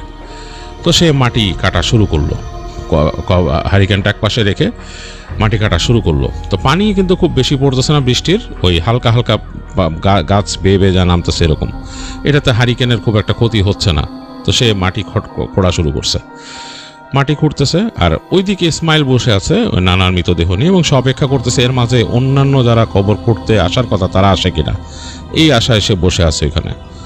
তো এরকম অনেক সময় পার হয়ে যাচ্ছে, প্রহর পার হচ্ছে, অনেকক্ষণ ধরে কামাল আসে না। তো অনেকক্ষণ পরে সে ইসমাইল চিন্তা করলো যে সে যাবে, সে কামালকে খুঁজতে যাবে, যে কামাল কি করতেছে, এতক্ষণ ধরে আসে না কেন। এই সময় সে দেখলো গাছগাছালির মধ্যে দিয়ে বের হয়ে আসতেছে কামাল আসতেছে, তার হাতে তার কোদাল, বলতেছে যে আরে অনেকক্ষণ আমি করছি, মানে ভিজে গেছে সে, অনেকক্ষণ মাটি কাটছি, এবার তুই যা একটু কাজ কর, আমি দেখি কি অবস্থা, এখানে বসি একটু, তুই যা কাজ কর, আমার একদম হাত পা ধরে গেছে। তো ইসমাইল বলতেছে আচ্ছা তুই থাক, আমি যাই বলে ইসমাইল গেল সেখানে। ইসমাইল হেঁটে রওনা দিল। তো ইসমাইল হেঁটে গেছে, ইসমাইল যে ওখানে সে হারিকেন নিয়ে গেছে, এবং সে করতে করতে কামালকে জিজ্ঞেস করছিল কোথায় সে খুঁড়ছে। তো খুঁজে দেখলো যে হ্যাঁ, এখানে মাটি খোঁড়া ওর দেখে এরকম ফেলে রাখা, অনেকক্ষণ মাটি করছে। তো সে ওই জায়গায় তার হারিকেনটা রেখে সে একটু গা ঝাড়া দিয়ে আবার শুরু করলো কাটা। তো মাটি কাটতেছে, কিছুক্ষণ কাটার পর তার কাছে তো ইসমাইলের একটু আবার স্বভাব ছিল যে সে একটু ধূমপান করতো। তো সে চিন্তা করলো যে আমি একটু ধূমপান করি, ভালো লাগতেছে না কিছুক্ষণ কাটার পর। তো সে আস্তে করে তার কোদালটা রেখে তার এই লুঙ্গির কোচরের মধ্যে বিড়ি ছিল প্লাস্টিক দিয়ে পেঁচানো, পলিথিন দিয়ে পেঁচানো, তো সেটা নিয়ে সে হেঁটে এক কোণা হেঁটে গেছে যে ধরাবে। তো সে হাঁটতে যে হঠাৎ করে হোঁচট খেয়েছে। তো হোঁচট খেয়ে মনে হলো যে কিসের সাথে হোঁচট খেলাম, একটা মানে বেশ বড়, সে প্রায় পড়ে গেছিল ধপ করে। সে পড়ে তো উঠে দাঁড়ালো কিসের সাথে হোঁচট খেলাম, সে আবার ফিরে আসছে। এসব মনে হলো মানে তার কাছে মনে হচ্ছে এমন একটা জিনিসটা নরম। তো সে আস্তে করে তার ম্যাচটা বের করছে, ম্যাচটা ফুস করে জ্বালাইছে। জ্বালায় দেখে তার সারা শরীর ঠান্ডা হয়ে গেছে। সে দেখতেছে সে হোঁচট খাইছে কামালের সাথে, কামাল পড়ে আছে ড্যাব ড্যাব করে তাকায় আছে। মানে মানে কামালের মনে হচ্ছে কোনো হুঁশ নাই, সে হা করে তাকায় আছে একদিকে এরকম ড্যাব ড্যাব করে। তার হাতে সিগারেটের আগুনের মানে সেই ম্যাচের আগুনের ছ্যাঁকা লাগার সাথে সাথে সে তাড়াতাড়ি ফেলে দিল। ভয়ে সে একদম নিচু হয়ে কামালকে এরকম করে ডাকতেছে, এই ভাই তোর কি হয়েছে? সে বারবার গলার নিচে হাত দিতেছে, দেখতেছে যে তার আছে নাকি হার্টবিট। দেখলো যে হ্যাঁ হার্টবিট করতেছে, সে বেঁচে আছে। তো সে বারবার কামালকের মধ্যে ভাই কি হয়েছে। এখন সে কি করবে, তার নিজের মাথার এখানে পানি জমেছিল, সে পানি চোখে ছিটা দিল, মুখে হাত বুলাই দিল। তারপর একটু পর দেখলো কামাল কাশি দিয়ে 2-3টা উঠে তাকাইলো, তাকায় বললো যে আরে ভাই তুই আসছিস? বলে হ্যাঁ। বলে তুই তুই তুই তুই তুই দেখছিস? বলে কি? বলে আমারে মনে হলো যে গাছের উপর থেকে নেমে এসে গলা চেপে ধরলো এখানে। তো খুবই ভয় পেয়ে গেছে কামাল। ইসমাইল বললো কে? বলে কি যে জানি না, গাছের উপর থেকে এরকম নেমে আসলো একটা মানুষের মতো এসে আমাকে গলা চিপিয়ে ধরে এখানে ফেলে দিল। তো তখন ইসমাইল বলে যে আচ্ছা কি হলো আমি জানি না, চল দেখি। তো সে তাড়াতাড়ি কামালকে টেনে তুলে সে হাঁটা দিল, দৌড়াইলো, মানে সে গাছের ওখান থেকে যে কী ব্যাপার, এটা ঘটনা কি, এটা তো ভৌতিক একটা ব্যাপার। তো দৌড় দিয়ে 2 ভাই আসতেছে, এসে যখন নাকি ওই গাছপালার ভেতর থেকে বেরোয় দেখতেছে যে তার নানা ওইখানে, তার নানার যে বডিটা ওখানে পড়ে আছে এবং সেইটার কাপড় সরায় সেইখানে কে জানি মুখ দিয়ে রাখছে, একটা মানুষের মতো অবয়ব। আর সেইখানে হারিকেন যেটা ছিল, সেই হারিকেনটা কিন্তু নিভানো। তারা দেখতেছে কিসে? তাদের হাতে যে হারিকেন আছে সেটার আলোতে, সেই আলো যে পড়ছে সেই আলোতে দেখতেছে তারা যে নানার ওই কাপড় সরাকে মুখ দিয়ে রাখছে। তো এইখান থেকে চিৎকার করে উঠলো ইসমাইল, মানে গালি দিয়ে উঠে সেইখান থেকে মানে খুঁজতেছে কি মারবে ওদিকে। তো শেষ পর্যন্ত না পেয়ে হাতের শাবলটাকে সে সোজা করে ধরে ছুঁড়ে মারলো। সে শাবল নিয়ে গেছিল হাতে করে, শাবলটাকে সে ছুঁড়ে মারলো একদম বর্ষার মতো করে ছুঁড়ে মারছে। শাবলটা উড়ে গিয়ে কিছু দূর পড়লো, ওইখানে তো পড়ে নাই চোখের কাছে, এবং শাবলটা পড়ার সাথে মনে হলো শট করে লাফ দিয়ে কোনো শব্দ না করে সেই জিনিসটা মানে মানুষটা, সেই মানুষের মতো অবয়বটা অদৃশ্য হয়ে গেলো গাছের ফাঁকে। মানে পিছনের যে তাদের যেখানে বডিটা রাখা ছিল তার পিছনে যে ঝোপ গাছের ফাঁক, সেখান দিয়ে মানে অদৃশ্য হয়ে গেলো। তো দূর দিয়ে আসলো এবং কামালরে ফেলেই আসছিল ইসমাইল দৌড়ায়। কামালও কোনো মতে আসলো, মানে হাঁপাইতে এসে তারা দেখলো যে তার নানার যে তারা পেঁচায় রাখছিল যে কাপড়টা দিয়ে, সেটাকেও খুলে ফেলে মানে ওখানে একটা জায়গায় একটু রক্তাক্ত। তাতে ভয় পেয়ে গেলো, তারা চেপে ধরে রাখলো কাপড়টা করে তারা পুরো ঢাকলো। ঢেকে 2 ভাই বসে এখন কি করবে, দোয়া পড়তেছে দুইজনে। প্রচণ্ড ভয় পেয়েছে দুইজনে, প্রচণ্ড ভয় পেয়েছে এবং দোয়া পড়তেছে। সাথে করে একটা হারিকেন নিয়ে আসছিল তারা, তো সেই হারিকেনটা রাখা তাদের থেকে একটু সামনে, সেটার আলো হালকাভাবে জ্বলতেছে। আর তাদের কাছে মনে হচ্ছে যে মাটি কাটার শব্দ পাচ্ছে তারা, সেই যে ইসের ভেতরে খট খট খট খট খট খট করে শব্দ হচ্ছে সেই দূর থেকে। তো 2 ভাই ভয়ে একদম মানে মুষড়ে গেল, মানে তাদের আসলে কোনো রকম সেন্স নাই, তারা ভয় পেতেছে এবং মনে হচ্ছে যে কি দেখছে, এটা দূর থেকে কি দেখলো ইসমাইল ভুলতে পারতেছে না। আর কামাল ভয় পাচ্ছে যে তাকে কি ধরছিল, এরকম বেহুশ করে ফেলছে গলা চেপে ধরে। তো 2 ভাই একেবারে মানে মুষড়ে গেছে আর কি।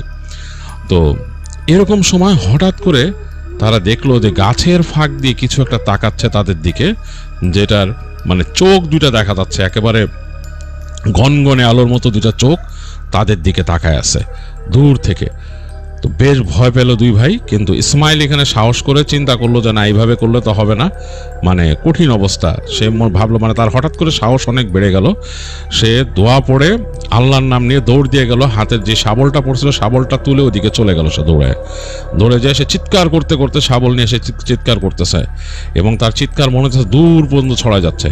তো সে দেখলো কিছু নাই এবং সে পাগলের মতো হয়ে গেছে আসলে ভয় পেয়ে, তার কোনো নাই। তো এক সময় সে অনেকক্ষণ পর ক্লান্ত হয়ে গেলো চিৎকার করতে করতে, তখন বুঝলো যে আসলে এটা একটা মানে ভয়ের ব্যাপার, এটা আসলে আমি এরকম করে উইন করতে পারবো না। তো সে দোয়া পড়তে পড়তে ওখানে বসে পড়লো, বসে পড়ে চিন্তা করতেছে আমি কি করব। তো এই সময় সে দূর থেকে খেয়াল করতেছে যেখানে যে হ্যারিকেন রাখা ছিল সেখানে অল্প আলোতে তার ভাই মনে হলো যে ওখানে পড়ে আছে, মানে সেই তার নানার পাশেই পড়ে আছে। তো সে আস্তে আস্তে দোয়া পড়তে পড়তে গেল, যে দেখে যে তার ভাই আসলে মনে হয় বেহুশ হয়ে গেছে বা ক্লান্ত হয়ে গেছে, তার আসলে হুঁশ নাই। তো তাড়াতাড়ি ভাইয়ের কাছে গেল, যে ভাইয়ের হার্টবিট দেখলো, মানে যে তাকায় মানে হাত ধরে দেখলো যে হ্যাঁ শ্বাস আছে। সেও ভাইয়ের পাশে বসে পড়লো, বসে দোয়া পড়তেছে। এই সময় তার কাছে মনে হলো তার নানা আস্তে আস্তে হাসতেছে। তার কাছে মনে হলো যে নানার হাসি শুনলো, খুব খ্যাঁক খ্যাঁক খ্যাঁক খ্যাঁক করে হাসি দিছে তার নানা। সারা শরীরে রোম দাঁড়ায় গেল ইসমাইলের। ইসমাইল চিন্তা করতেছে যে আমি কি শুনতেছি, এটা আমি কি ঠিক জিনিস শুনতেছি নাকি। সে খেয়াল করলো তার নানা মনে হলো একপাশে কাত হলো খানিকটা। ভয়ের চোটে ইসমাইল আসলে মানে একদম মানে তার মানে আর কোনো মানে সেন্স নাই। সে জোরে জোরে দোয়া পড়া শুরু করছে এবং চিল্লায় চিল্লায় দোয়া পড়তেছে। সে চিন্তা করতেছে যে এখন কি করব। এই সময় শব্দ পেল যে মানুষজন মনে আসতেছে। তো ইসমাইল তাকালো, যেদিক দিয়ে মানুষের শব্দ পেয়েছে, তাকায় দেখে যেখানে তারা নৌকা রাখছিল সেই দিক দিয়ে উঠে আসতেছে মানুষ, মনে হচ্ছে কথাবার্তা শোনা যাচ্ছে। তারপর সে খেয়াল করলো যে সেখান দিয়ে 3 জন লোক উঠে আসছে, তাদের গ্রামের সাথে মৌলভী সাহেব। তো মানে দম ছেড়ে বাঁচলো ইসমাইল, এবং ইসমাইল ওখান থেকে চিৎকার করে ডাকা শুরু করলো এবং তারা সবাই আসলো। এখানে আসার পর দেখলো যে তারা এরকম আছে। এখানে জিজ্ঞেস করলো কি হয়েছে। তো ইসমাইল বললো যে এরকম এরকম ব্যাপার, এখানে আসার পর এই ঘটছে। তো জিনিসটা মানে খুব ভয়ের ব্যাপার ছিল এবং তারা সবাই শুনে মৌলভী সাহেব বললো যে এখানে দুষ্ট জিন আছে, এইখানে দুষ্ট জিনিস আশ্রয় আছে এবং তারা এখানে থাকে আর এই বন্যার জন্য এখানে আশ্রয় নিছে। যাই হোক, আগে দোয়া পড়ে নেই, দোয়া পড়ে আর এর মধ্যে ওকে গোসল করাই তোমার নানার দেহটাকে। তো যাই হোক, তারা পানি নিয়ে আসলো নদীর থেকে। যে ইসমাইলের এখন সাহস বাড়ছে এবং দেখা গেলো কামালকেও তারা মানে পাশের চৌকিতে শোয়ায় ভালো মতো পানি টানি ছিটায় শোয়ায় রাখছে। কামালের একটু হুঁশ আসছে এবং কামালের গলার মধ্যে 2টা দাগ এরকম, মানে মনে হচ্ছে কেউ চেপে ধরছিল যে গলা সেই দাগ, সেরকম তার ঠিক মতো আসতেছে না। তো তার হুঁশ আসছে, তাকে পানি দিয়ে বসে রেস্ট নিতে। তো তার নানাকে তারা তারপরে সেই পানি দিয়ে গোসল করাইলো, সেই মৌলভী সাহেব গোসল করাইলো, সাথে একজনকে নিয়ে করায়। তিনি বললেন যে এইবার আমরা ওনাকে দাফন করব। তো দাফন করতে যখন নিয়ে যাচ্ছে সবাই মিলে, তারা ওইখানে 4 জন, কিন্তু ওই 3 জন আর ইসমাইল আর কামালকে শোয়ায় রেখে আসছে। তখন মনে হলো তাদের দিকে ইট পড়তেছে, একদম ঠাস ঠাস করে ইট পড়তেছে, গাছগাছালির মধ্যে থেকে দিক থেকে এসে ইট পড়তেছে, মানে প্রচণ্ড মানে ভয়ঙ্কর অবস্থা। ঠাস ঠাস করে ইট পড়ে, এদিক দিয়ে ইট পড়ে, ওদিক দিয়ে ইট পড়ে, ভয়ঙ্কর অবস্থা। মৌলভী সাহেব বললো যে তোমরা করো না। তিনি দোয়া পড়া শুরু করলেন। দোয়া পড়তে পড়তে এক সময় নিয়ে আসলেন যেই জায়গায় কবরটা অর্ধেক খুঁড়ে গেছিল তারা, সেই জায়গায়। তো তিনি দেহটাকে পাশে রাখলেন, রেখে বললো বাকি 2 জনকে তোমরা বাকি কাজ শেষ করো। আর তিনি কন্টিনিউয়াসলি দোয়া পড়তেছেন। তো তিনি যখন দোয়া পড়তেছেন, বাকি 2 জন মিলে সেই কবর করলো এবং ইসমাইলও পাহারা দিচ্ছে মৌলভী সাহেবের সাথে। তো তারা কবর খুঁড়ে ফেললেন এবং তারপরে মৌলভী সাহেব বললেন যে এখন জানাজার নামাজ পড়বো, তোমরা দাঁড়াও। তো তিনি জানাজার নামাজের জন্য করলেন, নিয়ত করলেন এবং জানাজার নামাজ পড়লেন।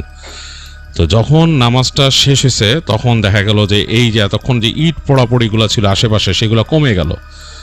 তো তারপরে তারা ওই কবরের মধ্যে মৃতদেহকে নামাইলেন। মৃতদেহকে যখন নামাইছেন কবরে, এই সময় চিৎকার করে দূর থেকে দেখলো কামাল দৌড় দিয়ে আসতেছে এবং উদ্ভ্রান্তের মতো। তার মানে অবস্থা দেখে মনে হচ্ছে সে একটা পাগল। সে দৌড়ে আসতেছে এবং হাতে লাঠি এবং সে মারতে আসছে একদম, মানে সে মনে হলো যে ইসমাইলকে মারবে, এরকম একটা অবস্থা আসছে। একদম ইসমাইলের উপর ঝাঁপ দিল ওই পাশ থেকে, মানে একেবারে মানে কবরের এই সেট থেকে ঝাঁপ দিল ইসমাইলের উপরে। ইসমাইলও তাড়াতাড়ি তার ভাইয়ের 2 হাত ধরে তার ভাইকে ফেলে দিয়েছে, চেপে ধরছে এবং সাথে সাথে বাকি যে তারা ছিল তারাও চেপে ধরছে তার ভাইকে এবং সে ছুটতেছে না। সে বারবার বলছে খেয়া ফেলামু, কামাল বলতেছে। তো ইমাম সাহেব হাতের সাথে বললেন যে ওকে মানে দোয়া পড়তে হবে, দোয়া পড়ে ওর এখান থেকে তাড়াইতে বলে জিনে আসর করছে। তো তিনি বললেন ইসমাইলকে ধরে রাখতে, কামালকে ধরে রাখতে বলছে ইসমাইলকে। ইসমাইল ধরে রাখছে চেপে, আর ইমাম সাহেব দোয়া পড়া শুরু করেন কপালে হাত দিয়ে। আর বাকি 2 জনকে বললেন তোমরা কবর দেওয়া শুরু করো, মাটি করা শুরু করো। তো ইসমাইলের প্রচণ্ড কষ্ট হচ্ছিল কামালকে মানে চেপে ধরে রাখতে, কারণ কামালের শরীরে এত শক্তি বলার মতো না। আর ইমাম সাহেব যেহেতু কপাল চেপে ধরে দোয়া পড়তেছেন, এই কারণে কামাল শুধু ছটফট করতেছে, বাট ছুটতে পারতেছে না, বিভৎস চেহারা করে চিৎকার করতেছে। তো একসময় ওরা মাটি দিয়ে ফেলছে, মোটামুটি মাটি দিয়ে ফেলছে এবং তারপরে দেখা গেল যে কামালও শান্ত হয়ে গেল। তারপরে কামালকে নিয়ে তারা উঠায় নিয়ে গেল, নিয়ে যে সেই চৌকিতে শোয়ায় ইমাম সাহেব তাকে রুকাইয়া করা শুরু করলেন। এবং সেই রুকায়ার পর্যায়ে তিনি জানতে পারলেন এই কামালই কথা বলছে। কামালের মুখ দিয়ে বেশ ভয়ঙ্কর ছিল নাকি, এরকম রাতের বেলা, গভীর রাতের বেলা যেহেতু মানে ভয়ঙ্কর লাগছে। কামাল উঠে বসে কথা বলতেছিল অন্যরকম ভয়েসে, মানে তার কণ্ঠটাকে চাপায় বলতেছিল যে এটা আমার জায়গা, এই কবরস্থান আমার, এইখানে আমি থাকি, আমার মতো আমি খাই, এখানে তোরা কেন আসছস, তোরা এখানে কেন আসছস থাকতে, এরকম অনেক কিছু বলতেছিল। তো যাই হোক, তো সেই ইমাম সাহেব তাকে বলেন যে এখানে ছেড়ে যাই, ছেলেকে ছেড়ে যাবি এবং ছেলের উপর কোনো প্রভাব রাখবি না, এই জায়গায় মানুষকে বিরক্ত করবি না, তোরাও এখানে আশ্রয় নিছিস, আমরাও এখানে আশ্রয় নিছি, সুতরাং কেউ কাউরে সমস্যা করবি না, তোরা এখানে সমস্যা করবি না। যাই হোক, ইমাম সাহেব নাকি অনেক দোয়া দুরুদ পড়েন এবং তার মতো তিনি রিচুয়াল করেন এবং তারপর এক সময় ওটা ছেড়ে যায় কামালকে। তারপর ইমাম সাহেব বলেন যে আমাদের এখান থেকে চলে যেতে হবে, আর দাফন তো হয়ে গেছে, এখন আর কিছু করার নেই, দোয়া দুরুদ পড়ছি আমরা, পড়ে তারপর তারা সবাই মিলে ওখান থেকে ব্যাক করে। তো কামাল একদম দুর্বল ছিল, সে আসলে আর চলতে পারতেছিল না। তো ইসমাইলের সাথে অন্য একজন নৌকায় চলে আসে, আর ওই তিনজনের মধ্যে দুইজন আর সেই মৌলভী সাহেব সবার একটা নৌকায় ওঠে এবং তারা দোয়া পড়তে পড়তে ব্যাক করে। তো খুবই ভয় পাচ্ছিল, রাস্তার মধ্যে তারা মনে হচ্ছিল যে তাদেরকে কেউ দেখতেছে বা ফলো করতেছে এরকম। তো এরপরে তারা যখন নাকি চলে আসে, আসার পর যার যার মতো চলে যায়। তো কামাল আর ইসমাইলদের বাসায় নাকি রাতের বেলা, এরপরে বন্যার মধ্যে পানি আসলে আস্তে আস্তে নেমে গেছে, কিন্তু রাতের বেলা মনে হতো যে কেউ এসে ডিস্টার্ব করতো। আগে কামাল ইসমাইল দুই ভাই পাহারা দেওয়ার সময় বেশ সাহসী হয়ে থাকতো, তো এরপরে আর কামালকে তারা পাহারা দিতে দেয়নি, কেন কামাল নাকি অন্যরকম হয়ে যেত। যখন শব্দ পাইতো আশপাশে দিয়ে কিছু চলতেছে, ছাদের উপর কিছু উঠে আসছে তাদের টিনের চালের উপরে, তখন নাকি কামাল মানে ভয়ে কেমন এদিক ওদিক তাকাতো, কেমন একটা অবস্থা তার চলে আসতো, ধুম ধাম সাউন্ড হতো তাদের বাড়িতে, মনে হতো কেউ কিছুতে পিটাইতেছে তাদের বাড়িতে। এমনকি তাদের যে খুঁটিগুলো আছে বাড়ির, সেই খুঁটির মধ্যেও নাকি কিছুতে পিটাইতো এসে, মনে হতো যে ইট দিয়ে আঘাত করতেছে, খাট খাট খাট খাট করে আঘাত করতেছে। তো খুবই ভয় পেত তারা এই সিচুয়েশনটা। এবং তারপর আস্তে আস্তে ঠিক হয়ে যায়, বন্যার পানিও নেমে যায় এবং পরবর্তীতে তারা যখন বন্যার পানি পুরো নেমে যায়, কামালকে নিয়ে তারা ভালো একজন হুজুরকে দেখায় শহরে, মানে তাদের ওখানকার যে মোফাসল শহর, সেখানে এক হুজুর আছেন, দেখায় তিনি ভালো মতন জেনেন এবং তাদের ওই যে চরটা ছিল সেই চর অঞ্চলে যেও ওখানকার একটা, তারা বলে যে একটা দোয়া মাহফিল করতে এবং যতগুলো কবর এখানে পরবর্তীতে হয়েছে বন্যার সময় সেগুলোর জন্য আলাদা করে দোয়া করতে, তো তারা সেটা দোয়া করেন ওখানে গিয়ে এবং আস্তে আস্তে ব্যাপারটা এইভাবে ঠিক হয়। তো এই ঘটনাটা শরীফ আহমেদ শেয়ার করেছেন আমাদের সাথে এবং আমি শেয়ার করে ফেললাম আপনাদের কাছে। কেমন লেগেছে আমাকে জানাতে ভুলবেন না। আমাদের কাছে ইমেল করবার ঠিকানা হচ্ছে odbhuturi@gmail.com, which is odvootore@gmail.com। পাঠিয়ে দিন আপনার মতামত, পাঠিয়ে দিন আপনার সাথে ঘটা কোনো ঘটনা অথবা আপনার কোনো এক্সপিরিয়েন্স অথবা আপনার পরিচিত জনের সাথে ঘটা কোনো ঘটনা, অথবা পাঠিয়ে দেবেন আপনার এলাকার কোনো মিথ বা লেজেন্ড অথবা অন্য কোনো এলাকার কোনো মিথ বা লেজেন্ড বা আপনার জানা কোনো ঘটনা বা আপনার জানা কোনো মিথ। যদি মানসম্মত হয় পাঠিয়ে দেবেন আমাদের কাছে, শেয়ার করে ফেলবো আমরা। তো আজকের মতো আমাদের সময় শেষ হয়ে গিয়েছে, আজকে আমাদেরকে চলে যেতে হবে। ইনশাআল্লাহ বেঁচে থাকলে দেখা হবে সামনের সপ্তাহে। ততদিন পর্যন্ত সবাই সুস্থ থাকবেন, ভালো থাকবেন এবং আমার জন্য দোয়া করবেন। আল্লাহ হাফেজ, টাটা।